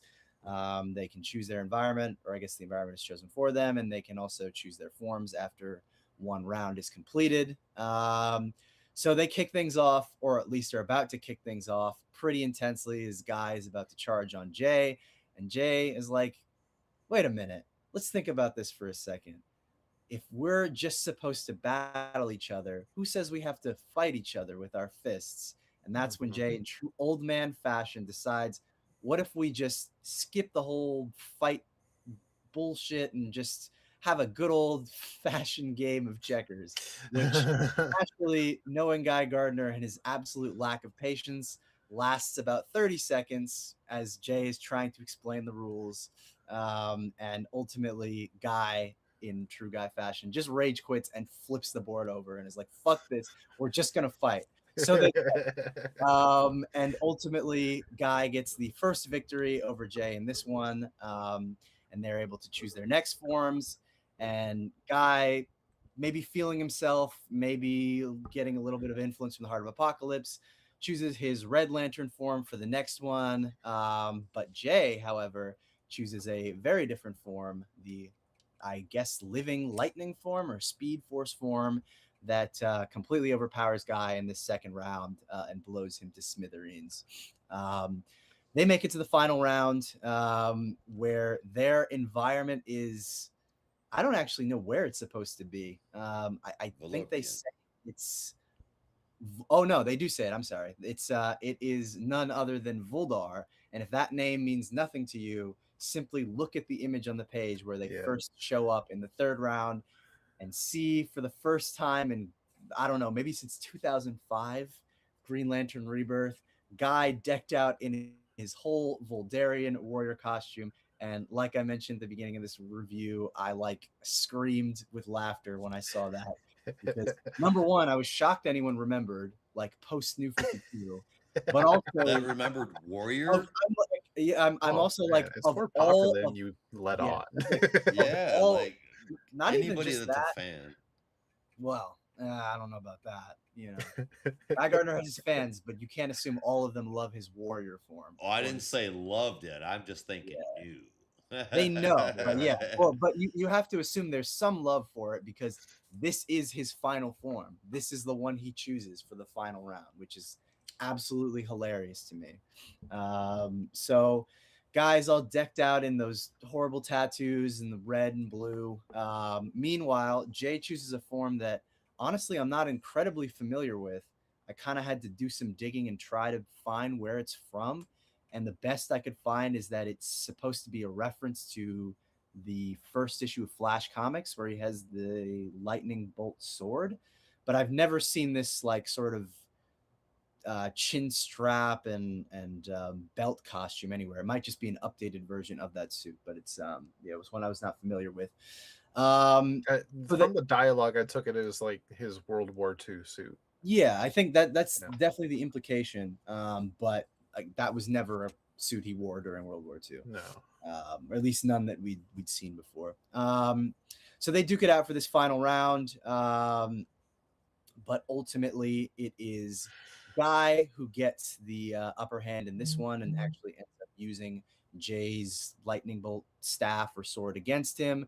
But honestly, ending on what I would say is a fairly not heartwarming, but like affirming note where even Jay, realizing that he was kind of outclassed in this final battle, is basically just like, Guy, if you can just do one thing, just make sure you beat the crap out of Darkseid. And he goes along with it. And I think that, along with some of the other internal monologues, really demonstrate they do have kind of a respect for each other, even if Guy's, giving his usual guff about Jay being an old man.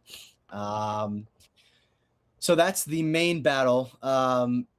As all of that is going on, we have our sort of cutaways to Booster now possessed by Darkseid, going face to face with Grodd. So that kind of continues that story that's been going through the majority of the DCKO fights, as well as Wally bringing Bart to Iris. And basically saying, just keep him safe. I'm going to go and try and find Barry because maybe he'll have some answers as to what the hell is going on with the Speed Force.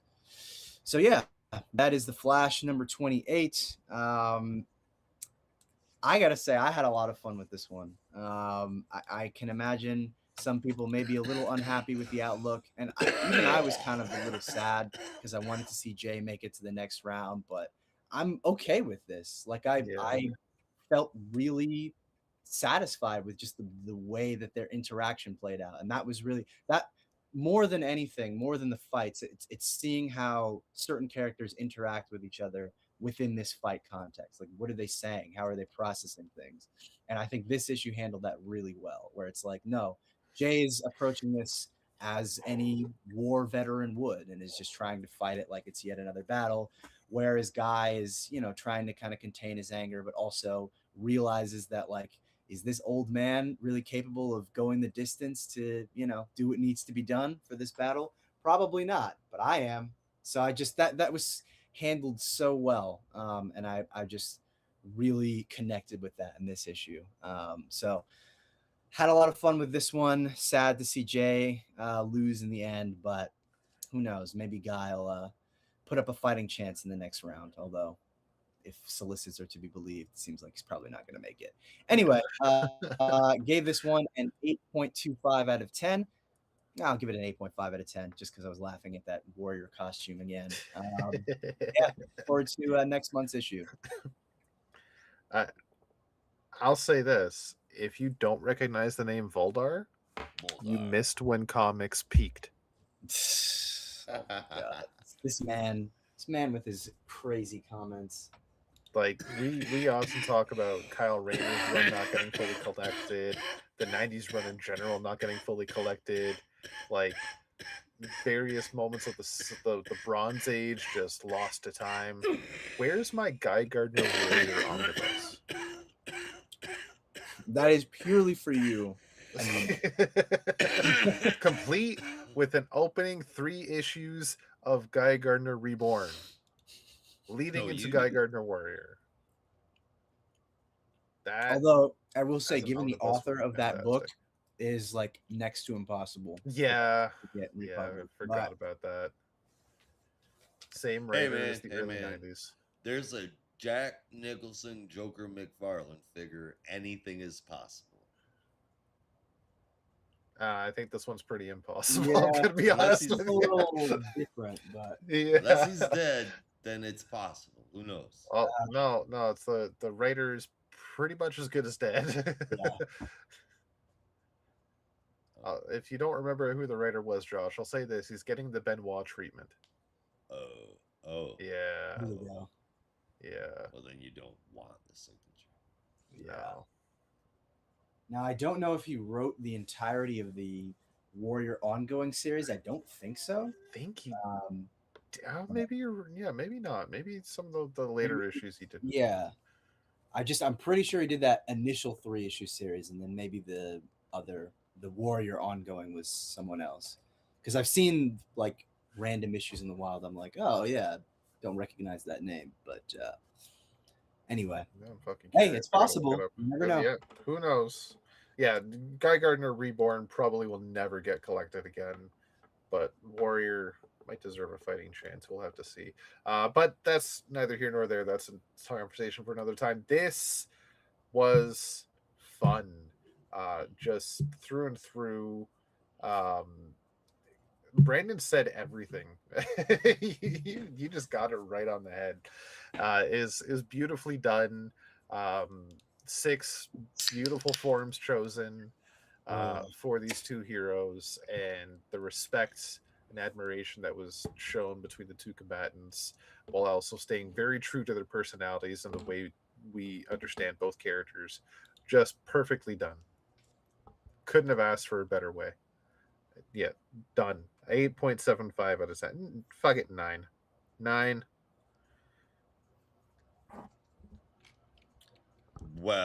Well, I was muted. Ah, Um, um, this was a good fight, and honestly, I think it was one of the best, if not the best, so far. I think the art was awesome. It was a killer issue. The shakeup with Barry, whether or not he'll end up with powers at the end of this, because he doesn't have them right now. I think he will, but who knows with a Flash family member. Overall, though, I mean, what a damn good time. I gave it an 8.25 out of 10. Yeah, seriously. yeah. I still can't get over the checkers bit. He's just like, fuck it. Done. I Fuck can't you, I play don't this know. old man Yeah. game. He tries 2 different times to make a fucking move in checkers and doesn't do it right. He's like, How in the hell? I guess he moved forward and then he tried to move left or right or something. I don't know, but I mean, who doesn't know how to play checkers? look, he's a baseball guy, okay? Probably never learned how to play checkers. I'm going to fucking soundbite that and then post it to the MLB Twitter account. Oh Jesus. Hey, they'll back me up. Baseball is a real man's game. Checkers is for nerds. All right, Rob, Well, you I'm want to just- tell us about the boy in blue? Fact checking this real quick. It gets worse. So the first 8 issues. Wait, first was it first 8? No, you don't know what you're talking about. Oh, never mind. So it is sporadic with other writers in Mm. the first 16 issues, but for the Okay. most part was split between Gerard Jones and Chuck Dixon. Ooh. Uh-oh. Yeah. Christ. But that was when it was just Guy Gardner. Then it becomes Guy Gardner Warrior in issue 17, and that, from what I still have to fact check. Oh no, that was Chuck Dixon too. Oh my god. But a guy named Bo Smith takes on the writing duties eventually. Okay. Well, maybe that's Way to go, Bo. I mean, Yeah. they still reprint the 90s Nightwing series, so even if he's Anything is possible, yeah. a horrible person, he's not exactly persona non grata for reprinting No. material, but not like Gerard Jones. yeah, he's actually like a criminal is the Yeah. difference. Yeah. So I think it's safe to Convicted say though criminal. that Guy Gardner Warrior will never be fully collected. Uh, You won't see me shedding a tear for that one, but I No. apologize to any diehard Guy Gardner Warrior fans. I'm just a diehard Guy Gardner fan. So I will eat up any story featuring Guy Gardner, and They some give me people that all of Warrior. Irishman and any flavor. Can't you just can't you just skip over that era? Can't you just go from the end of Green Lantern Corps to, I don't know, I don't even know where his story picks up after just that. just skip the Not yellow ring and go straight to Warrior. Yeah, basically. Yeah. Wait, no. I mean, skip Yes. over Warrior too. But it's not as bad because it, and this is gonna sound bad, it's only Chuck You're gonna Dixon. Well, I mean, they're both just not ideal. It's No, like, they're do not you ideal, want the but one is you want the far worse goofy than the do you other. want the goofy looking alien costume, or do you want the goofy looking black jacket with a G and a yellow ring? Considering the Neither. writer, I'll take the goofy tattoos. Yeah. The half Voldarian physiology that allows me to morph my hands into cannons. Although I thought they said that his Voldarian DNA was like overwritten in Green Lantern To rebirth. It Rebirth. burned itself out of his system, which I always took as Jeff But- Johns' cop out way to just get Guy Gardner back in a ring. Well, so multiverse case- versions oh. and alternate universe versions of them. So Yeah. in some alternate universe, I'm sure that didn't happen. I He see what you're just saying. sat But it's there also- and yeah. soaked in the power of his ancestors. I realize it's also from time and different universes too. So it could just be a past version of him. The past. Yeah. Like that still happened. It may not be currently in his DNA, but it did happen at one point Yeah. for terrible. What I will never understand, I always took that whole scene in Green Lantern Rebirth as a cop out from Jeff Johns, just to like Oh, totally. get Guy Gardner back to like status quo, because he literally exploded. Warrior's bar was demolished. Yep. And he was in literal pieces because I don't remember who it was that showed up, but when they showed up, they said, "God, is that mess Gardner?" Yeah. Like he was like a Christmas turkey halfway through dinner. Like it's, I how is he standing? I never understood that. I thought it was his DNA that put him together because it let him morph. Like, Well, it could be, but oh no. then it was either Dr. Midnight or John Jones. I can't remember who said like his Voldarian physiology, his Voldarian cells just burned themselves out of his body. Yeah. So they were basically gone. So I don't know how the Yeah. hell. Well, I guess my guess was like it was repairing him following the explosion, right? And it had overtaxed his genes to the point where it was basically burning itself out. But then I also think they said like the ring was kind of facilitating that too. It was like removing the genes from him in order to I think there's like a line that said something like the ring was overriding the DNA because it was killing him. Basically, it was trying to repair him, but it was in conflict with each other. I gotta fact check that, but it was something like that. I think it's time to reread Green Lantern Rebirth again. You're probably right. Yeah. End of the day, if it's not Speed Force, it's deep science. There you go. Everything can be explained with deep science. Yeah, everything can be explained by Ray Palmer. Imagine Ray Palmer in Sliders. Oh God, Josh? Ray Palmer brings you the Twilight Zone. But no, like legit, imagine a TV show. It's basically Sliders. Yeah. But Ray Palmer's the main character. Who would be on his team? Who cares? Well, say Ryan Choi. Okay. Ryan We'll Choi, say the Atom. Ralph Okay, Dibny. Ray Palmer and Ryan Choi and Ralph Dibny. Ralph Dibny. Okay. And you know what? Carter Hall. That could be fun. Yeah. That'd be in worth a Sliders. season or two. Yeah. What was the other show? that was a similar premise, but instead of like jumping from universe to universe, the guy like inhabited bodies. Quantum Oh, Leap. Quantum Leap.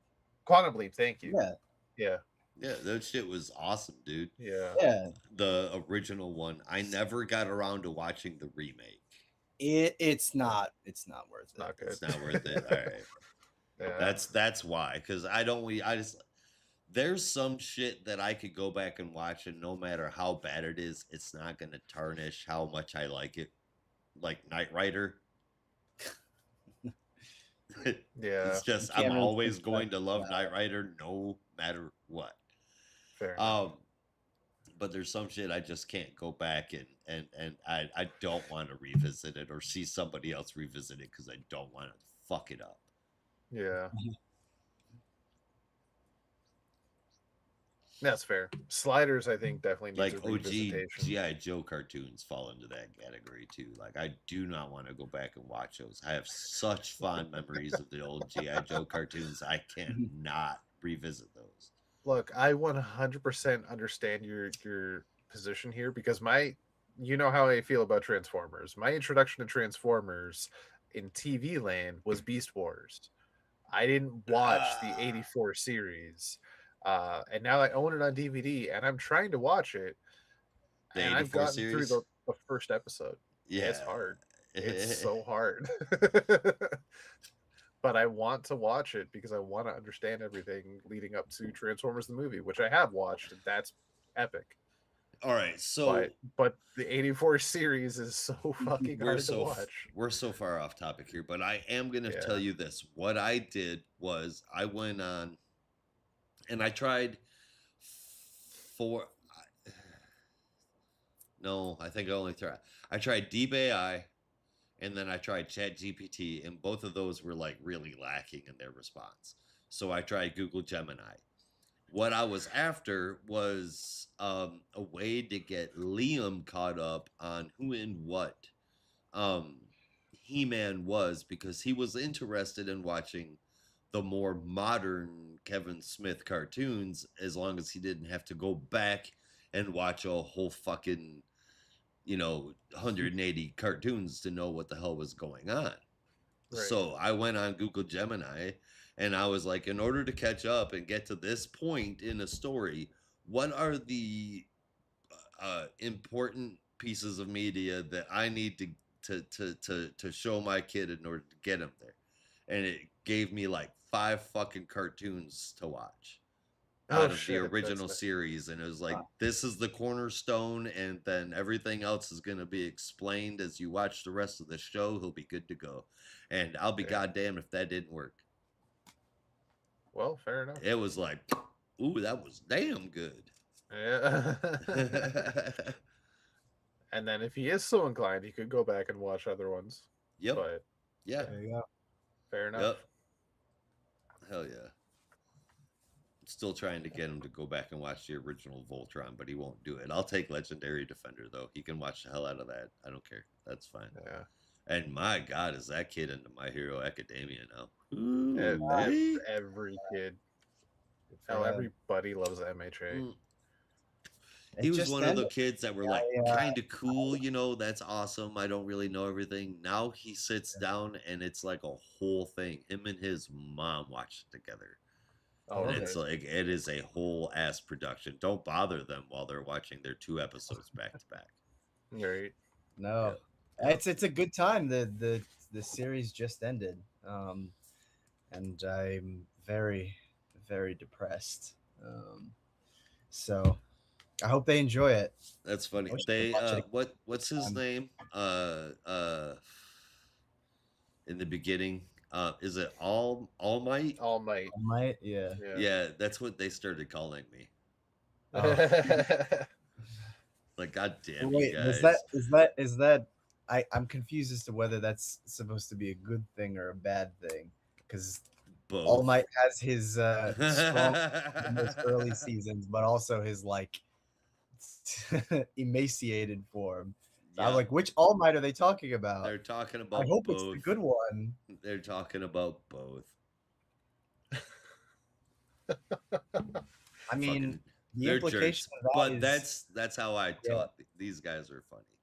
oh, they're that. being funny, but I yeah, mean, they that mean still both. means you have the strong might form, so I'm kind of like, Yeah. that's a good thing. They didn't believe me that I could pick all three of them up at one time. There you go. I'm Right, like, yeah, there it is. I might fall over, guys. It doesn't mean I'm a wimp. Get over here.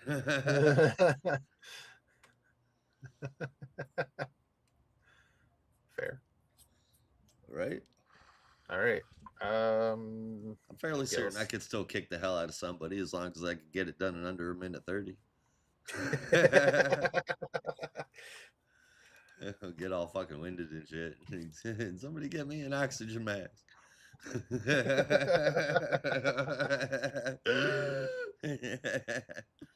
All right, man. We have sidetracked and taken yeah. this way off into left course. But Rob, can you take us up and away for us? Yes, back to Superman number 33. This is Lex Luthor versus the Demon, aka round 7 of All Fight Month. This is written by Joshua Williamson with art from Hayden Sherman, colors from Alejandro Sanchez, and letters from Ariana Maher, with the cover from Hayden Sherman and Mike Spicer. This goes about as well as you think it could. Or at least maybe a little bit better. Lex Luthor fighting Etrigan the Demon. It's a slobber knocker to start. First round goes straight to Etrigan after they punch each other back and forth a little bit. Etrigan just unleashes hellfire on Lex, burning him to a crisp. Lex comes back in second round with his Superman armor form from, is it DC Rebirth? Or was Imperious that Lex. late New 52? No, that's When he late was on New the Justice 52, League. That was late New 52, right? Okay. right? Brandon, help us out Wait, say here. that again. When did he wear his super blue? Oh yeah, that was like Rebirth. Rebirth? Okay, it was Rebirth. And Etrigan goes to his New 52 form on the, oh god, what was that group called? What was that book called? Multiversity. No, but there was a New 52 book with Etrigan, right? Demon Knights. Demon Knights, yeah. I'm pretty sure that's the form he had. It was Demon Knight form. His form in Demon Knights, it was like way more silver, but I thought that Yeah. this Oh. outfit was cool. No, Yeah. I well, that's why I was kind of confused because I was like, I'm pretty sure he takes his super demon form. No, that's Unless in round 3. Oh, okay. Yeah. I was not paying attention. No, so round 2, you get Superman armor, Lex, and Demon Knight Etrigan. And it's once again a bit of a slobber knocker brouhaha fight back and forth. But Lex has a bit more technology and brain power on his side now, because now they're fighting in Metropolis, where before they were in Camelot. So he's able to have some drones help out and fight Etrigan for him. Meanwhile, we'll take a brief reprieve back at the Fortress of Solitude.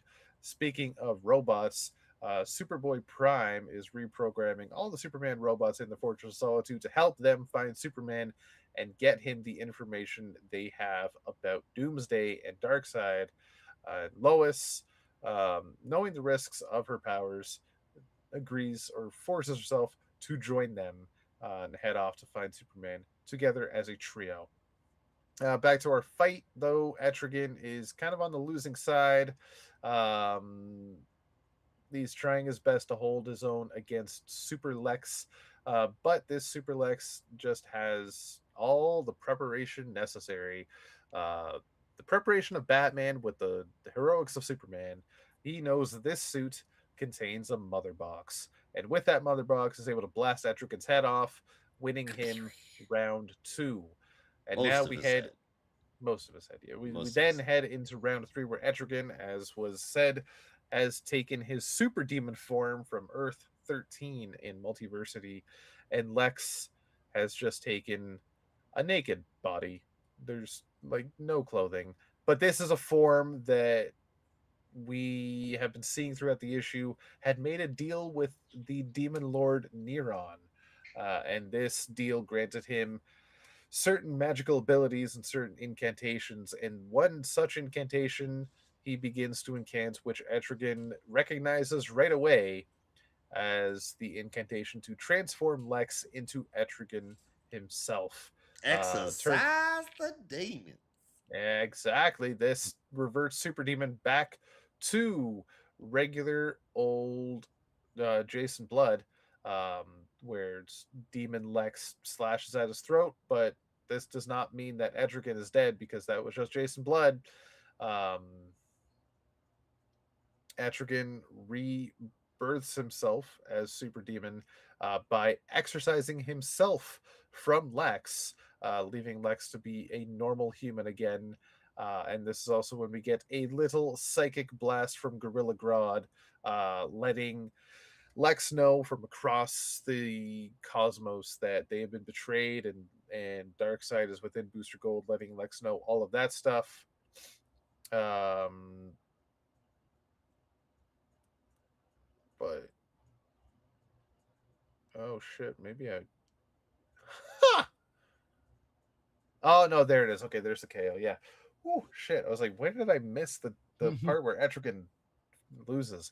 Yeah, as Etrigan is exercising himself from Lex Luthor, Lex is able to do one more incantation and it blows up Etrigan as he's exercised.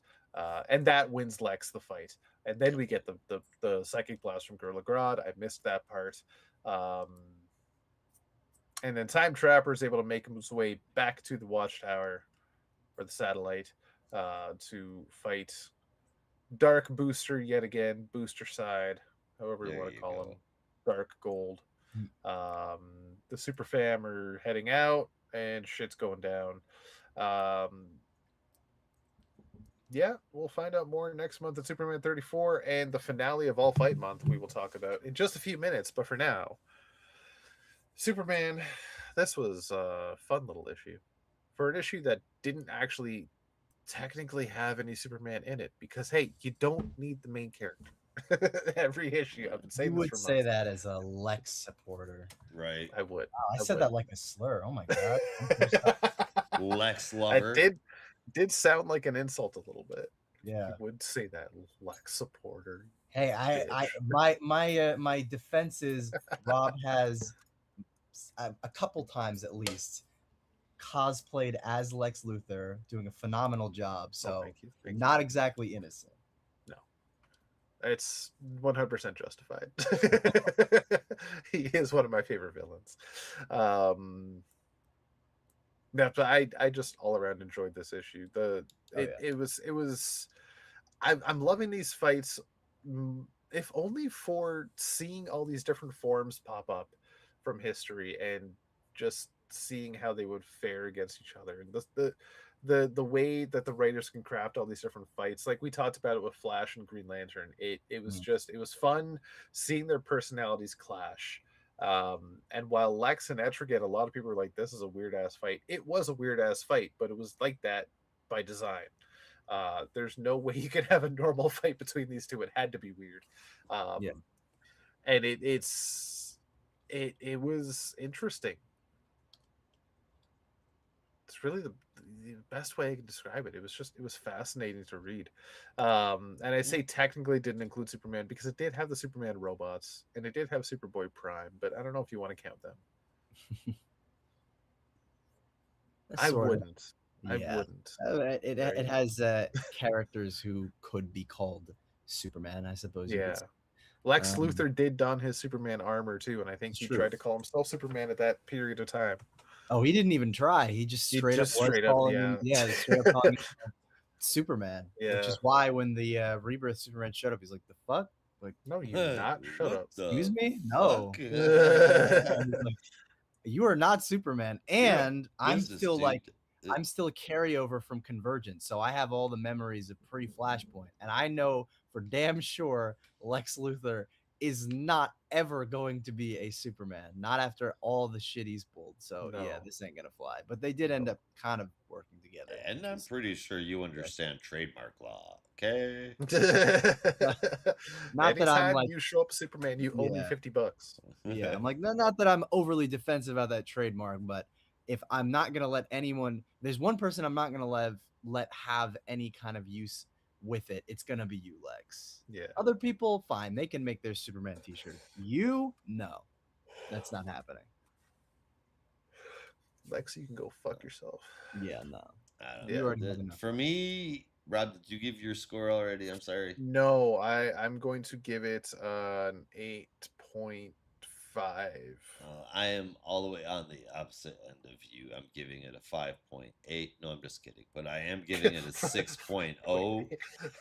To me, it was a really long, super long Lex monologue that didn't have much to say, that wasn't just kind of like generic Lex strip. And for somebody who's like been starving for the real Lex, I totally get the appeal because he was here.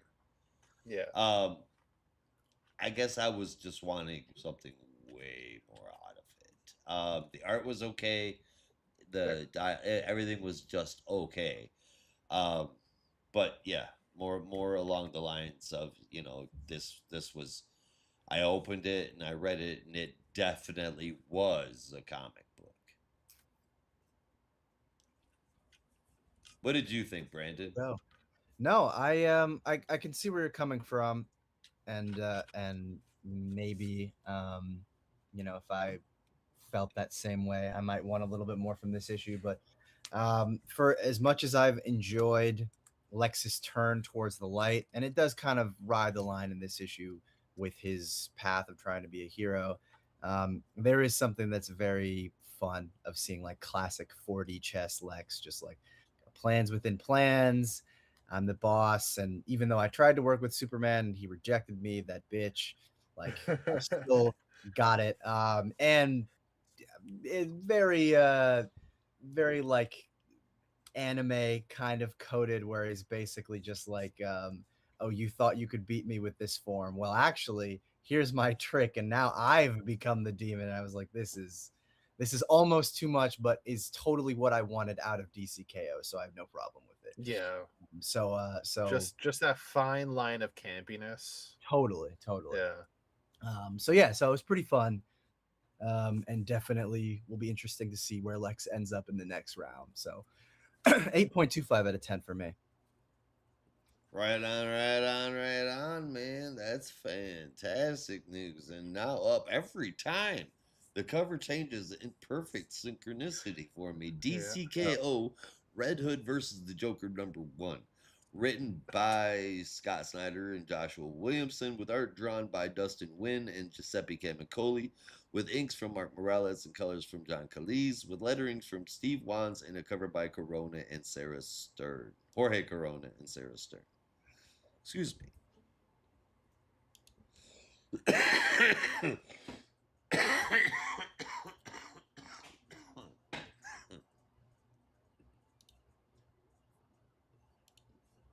Ooh.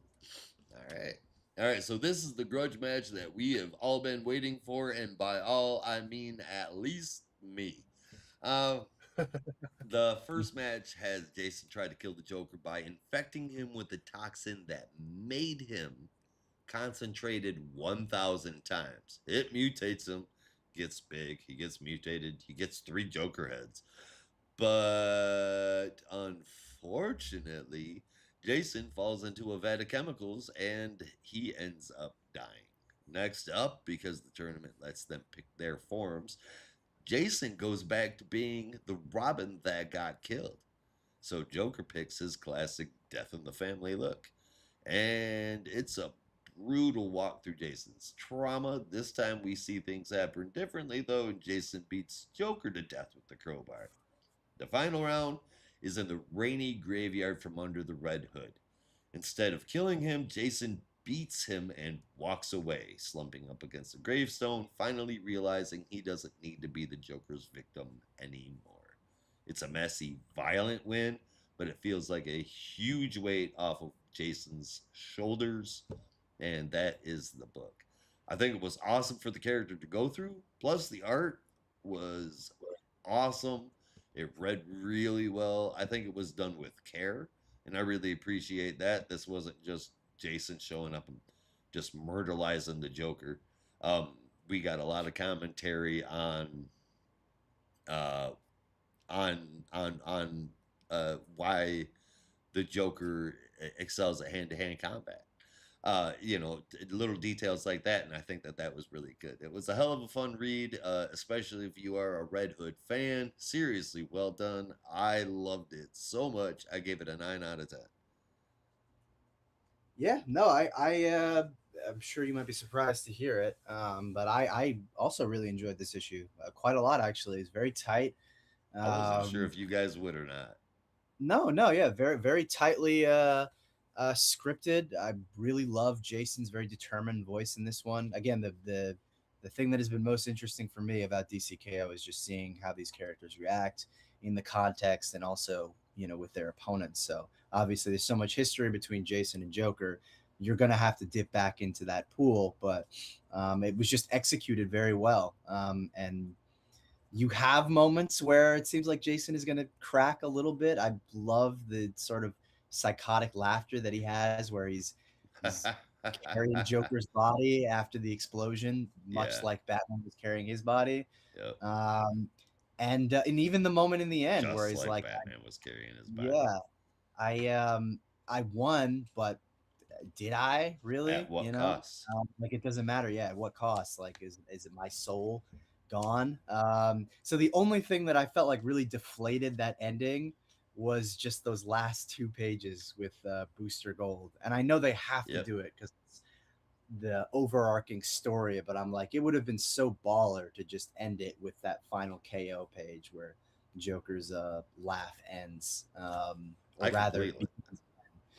that would have hit much harder than just like you have that KO and then it's like, oh, we're going back to Booster fighting Time Trapper Doomsday, I but completely left that out just because of the weird timing of this week's fucking Watchtower scenes compared to what we've been led up to. yeah, It's like fucking Time Trapper got thrown out into space 3 weeks ago. And now yeah. it's like they're all just now finding out and confronting him. Grodd Well, like they also just, started to fight him last week. Or no, yeah. not last week. This happened last week, but like 2 weeks prior. Yeah. Well, these are all happening at the same time. So for us, it's weeks apart because of the release schedule, but it's all happening at the same moment. I'm just saying more. It just kind of takes you out of the fight, especially when it's like in the middle or even at the end, because it's like, wow, that was pretty heavy, and then it's like, oh yeah, Booster And is then possessed this by that side. Lol. But lol. that aside, no, just great stuff, and like you said, really dips into their history.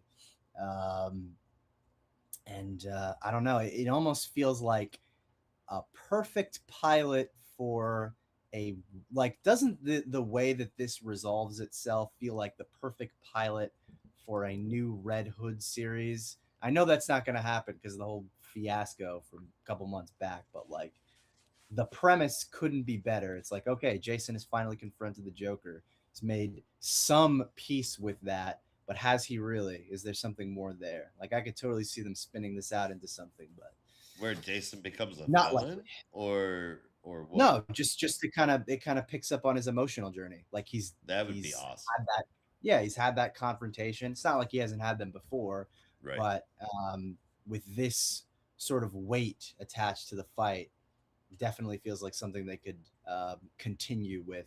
Just him processing that whole thing. But yeah, I don't know. And for the record, and I don't care what anybody says, but the only thing that could have raised this up higher is if during that first round, instead of having some fucking Joker Juice 1000, if we would have had the All Blades, that would have got it higher than a 9. Wait, you mean Jason having the All Blades? Yeah. Oh, yeah. Well, that would require someone to remember that exists and also care. Although I Chris remember. Cantwell and Mark Waid Remember? remember Guy Gardner Warrior, so Yeah. I suppose that's on the table. That's what I'm saying. Fucking jerks. I remember. I just choose not to acknowledge it. You know what I mean? That's the difference between me and someone else who's referenced. Well, also the fact that I'm not writing these characters, but like I know it happened. I just try not to pay it any lip service. Fine. Be that way. All right, and Rob. I rather Wait, Brandon, did you enjoy. give a score? I'm If I sorry. didn't, I'll give it a 9 out of 10. Nice. I rather enjoyed the issue right up until the end when Joker won. That's really it. I didn't like that he won that fight. I felt Jason should have won that for sure. Um, I felt it Well, was very much earned by Jason through the dialogue we had, and the fights we'd seen prior to that. I felt Jason definitely should have won that fight. That's the only part of the issue I didn't like was that last page of the fight. Oh, I think did he Jason win or did won. he just not die? No, Joker won. Uh, Wait a minute. Yeah, I'm gonna have to go look that up Yeah, here. even I'm a bit confused with that one. I mean, I know he was somehow able to restart his heart, but yeah. Actually, no, you might be right. I guess they don't say it explicitly that Jason died, but I'm going through it again, and he is talking about the blood So loss.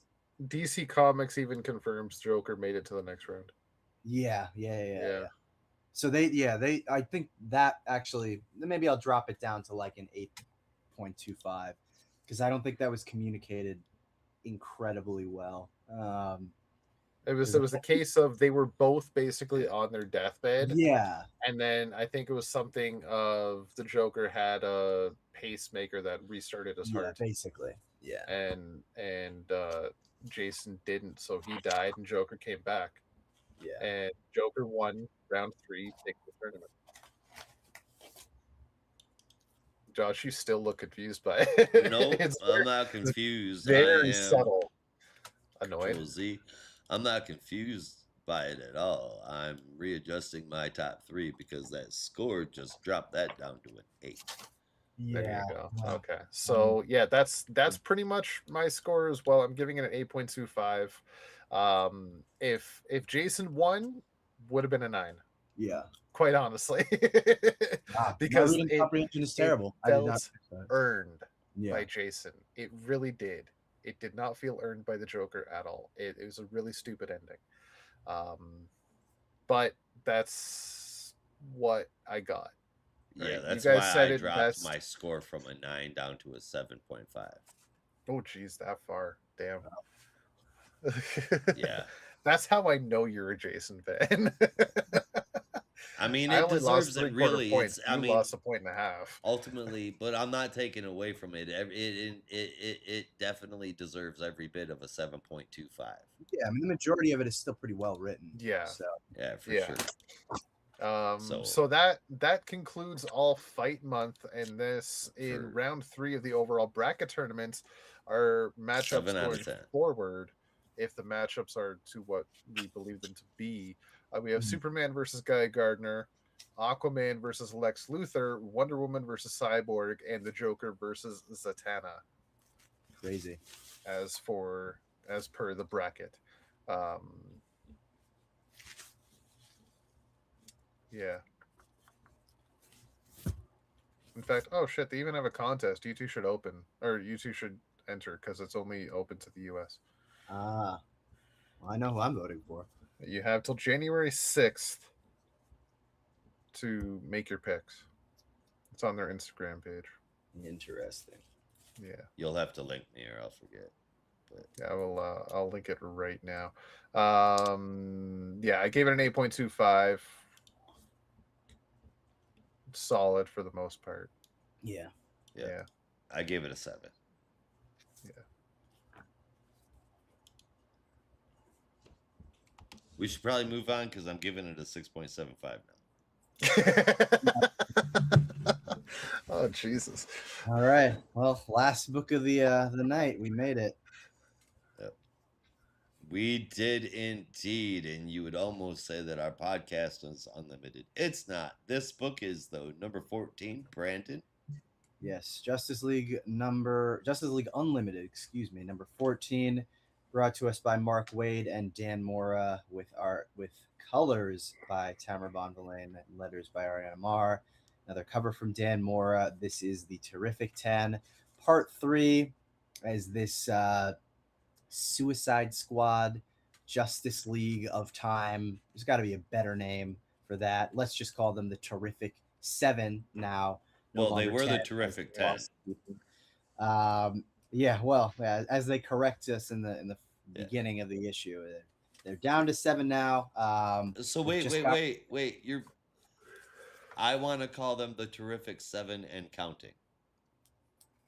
By all means, Counting down. do whatever Yeah. you want. I'm just reading what's on the page. Anyway, so the only ones remaining at this point are obviously Mr. Terrific, Dr. Fate, Aquaman, Batman, Excuse and me. Drake, Batman, Superman, Electric Blue Superman, Owl Woman, and Gold Hawk, making their way through hell now, coming face to face with the mythical River Styx. And Mr. Terrific, who's clearly read up on his Greek mythology, is prepared for this and decides to bring some gold coins to Karen, who, for those familiar with their Percy Jackson or just Greek mythology, is the ferryman for the River Styx. Although, Josh, you can probably speak to that better if there's additional context that I'm missing. And Karen, rather comically, is like, I'm not taking this shit. You can't Brings bring the your gold own coins. gold, fool. Yeah, he's like, bring the gold coins, ready to exchange it, and he's like, that's not, no. I want something that is a little bit more valuable. You need to give me something that means something to you, Well, rather because than just an arbitrary gold coin. You can't bring your own coins. The coins that you use across the River Styx have to be given to you by somebody else. I see. Well, he says it has to be some kind of more meaningful item, something that is well personal. because They didn't though. have any coins. Right. Yeah. So anyway, they all have to give up something that they have. So each one of them gives up an item that they have in their arsenal, something that is connected to them. But Mr. Terrific and Superman, not really having pockets or belts of any kind, don't really have any items with them. So Mr. T gives up his tattoos, while Superman is forced to give up something a little bit more precious, his soul, because as he says to Aquaman, he basically has nothing else to give. And so in giving his soul, becomes lifeless and kind of emo. Because what better way to bring back Electric Blue Superman, but to also make him emo? Yeah, basically. Emo just blue. hopeless and lifeless. So they're making their way across the river, and seemingly think that the worst is over, because they imagine it's going to be, at least according to Aquaman, a bit more placid than other waterways. But they're wrong, because they are immediately attacked by monsters. And one of them, rather unfortunately, gets Aquaman, who they think is going to survive after he manages to chop up one of the beasts, but is spiked at the last second, just as they're making their way across. I should also mention that in the midst of this, the Justice League are still working on their evacuation process, or rather the remainders of the Justice League who are still on the Watchtower, being led by Red Tornado, are still working on the evacuation process. So we see Kid Flash, Martian Manhunter, and Dr. Occult, as well as the Titans, who we've seen in the Titan series, still working to do that. Specifically with Kid Flash, Mary Marvel, Dr. Occult, and Martian Manhunter, working to evacuate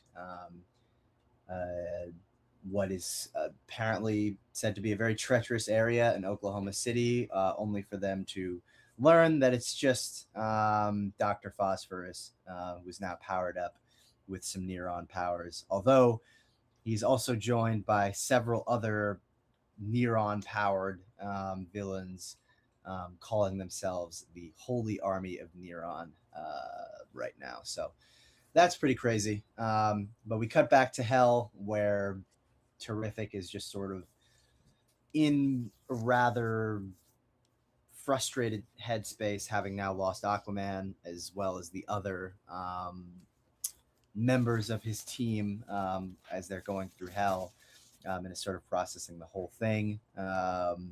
But as if that wasn't enough, we now cut to the Watchtower, where Blue Beetle is trying to restart their energy core, whatever it is, and basically states that if they're not able to kickstart that whole thing, ain't nobody getting free of the Earth, Ain't and they're all nobody getting free of there. So basically, they're kind of fucked on it. two fronts right now. Mr. Terrific is trying to navigate them through hell and is encountering more and more difficulty. And the Justice League is in a bit of a pickle, trying to make sure everyone is evacuated, while also, dealing with this whole generator failure or energy core failure. So quite a lot. I'm still enjoying this arc. It's very much your classic tie-in issues. It's just trying to make sure everything is connected. But I would say the main story of Terrific and his Suicide Squad is Terrific 7 now. Six. Is pretty interesting. Yeah. Well, yeah, now 6 at the end of this issue. And It's still counting. pretty interesting. So I'm enjoying it. It makes me wonder how many are going to survive and whether or not this is just going to kind of clear the board of these time displaced heroes before we get finished with this arc. So I'm just kind of enjoying the ride, but I understand that it's very much just kind of trying to serve its purpose as like a tie-in to the main DCKO story. And it does make me wonder what the Justice League is going to look like in the aftermath of this. Maybe Mr. Terrific taking a bit of a break following this rather traumatic journey. Who knows? But yeah, I give it a 7.75 out of 10. Like solid, but still very much a tie-in issue. I'm having trouble reading this because every issue just leaving a bad taste in my mouth. I don't think it's a particularly bad story. I'm having a hard time seeing all these characters I grew up loving just getting unceremoniously brutalized and murdered. I didn't realize you were so emotionally attached to Owl Woman.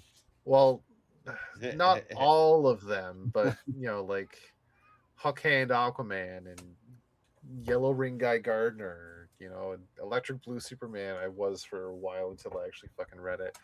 I Hey I man, don't. you're getting the best of both worlds right now. Okay, you got your warrior cameo. You won the fight.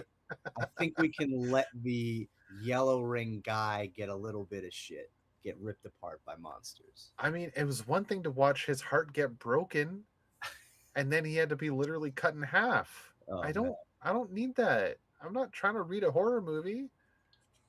how many times has guy gotten the "It's not you, it's me" talk from Ice? Well, that was present day Guy Gardner. It's This like, is Guy Gardner just after Reborn, oh man, right? This is when he uh, was still somewhat with Torah. yeah.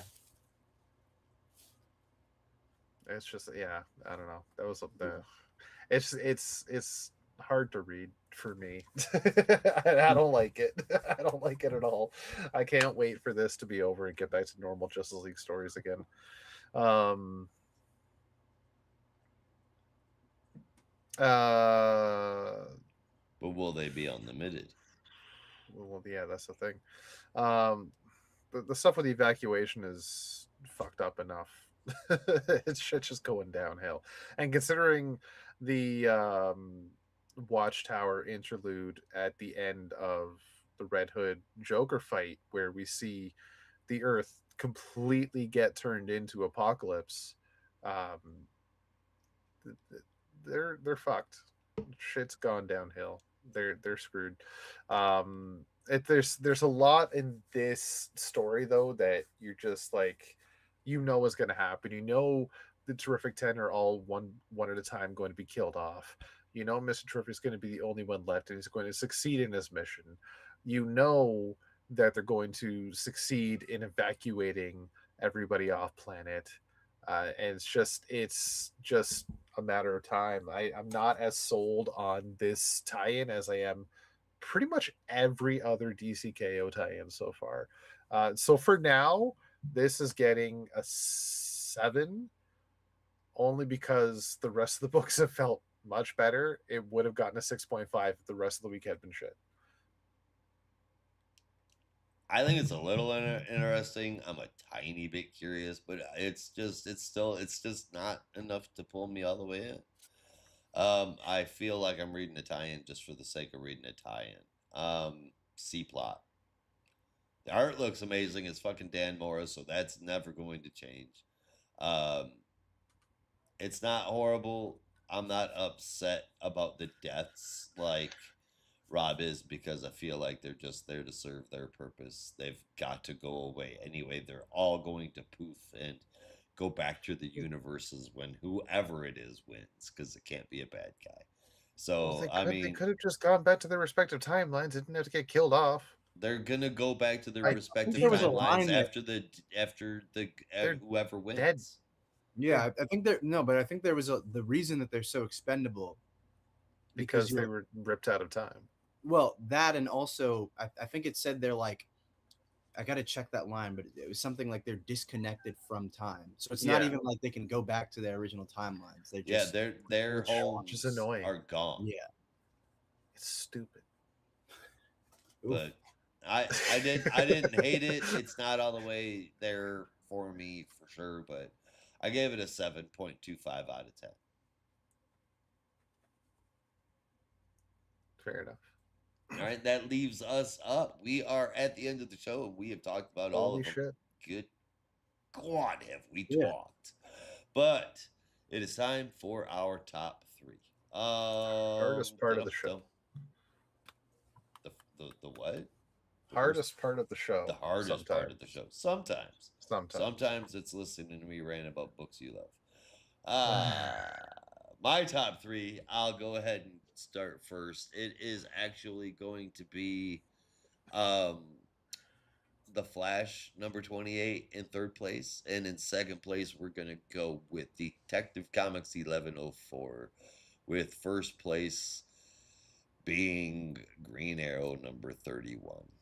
It was a perfectly written story. And my favorite moment is going to be the splash page in the Flash with the four main flashes on it. I'm going to try and show it right there. That one. Oh yeah, that was cool. Very cool. I want a virgin copy of that, please. That I greatly wish that Wally was wearing a different suit, but Yeah, can't me always too. do what we want. I mean, they just wanted to make it clearly differentiated, I think anyway. But Could have gone with the white eyes.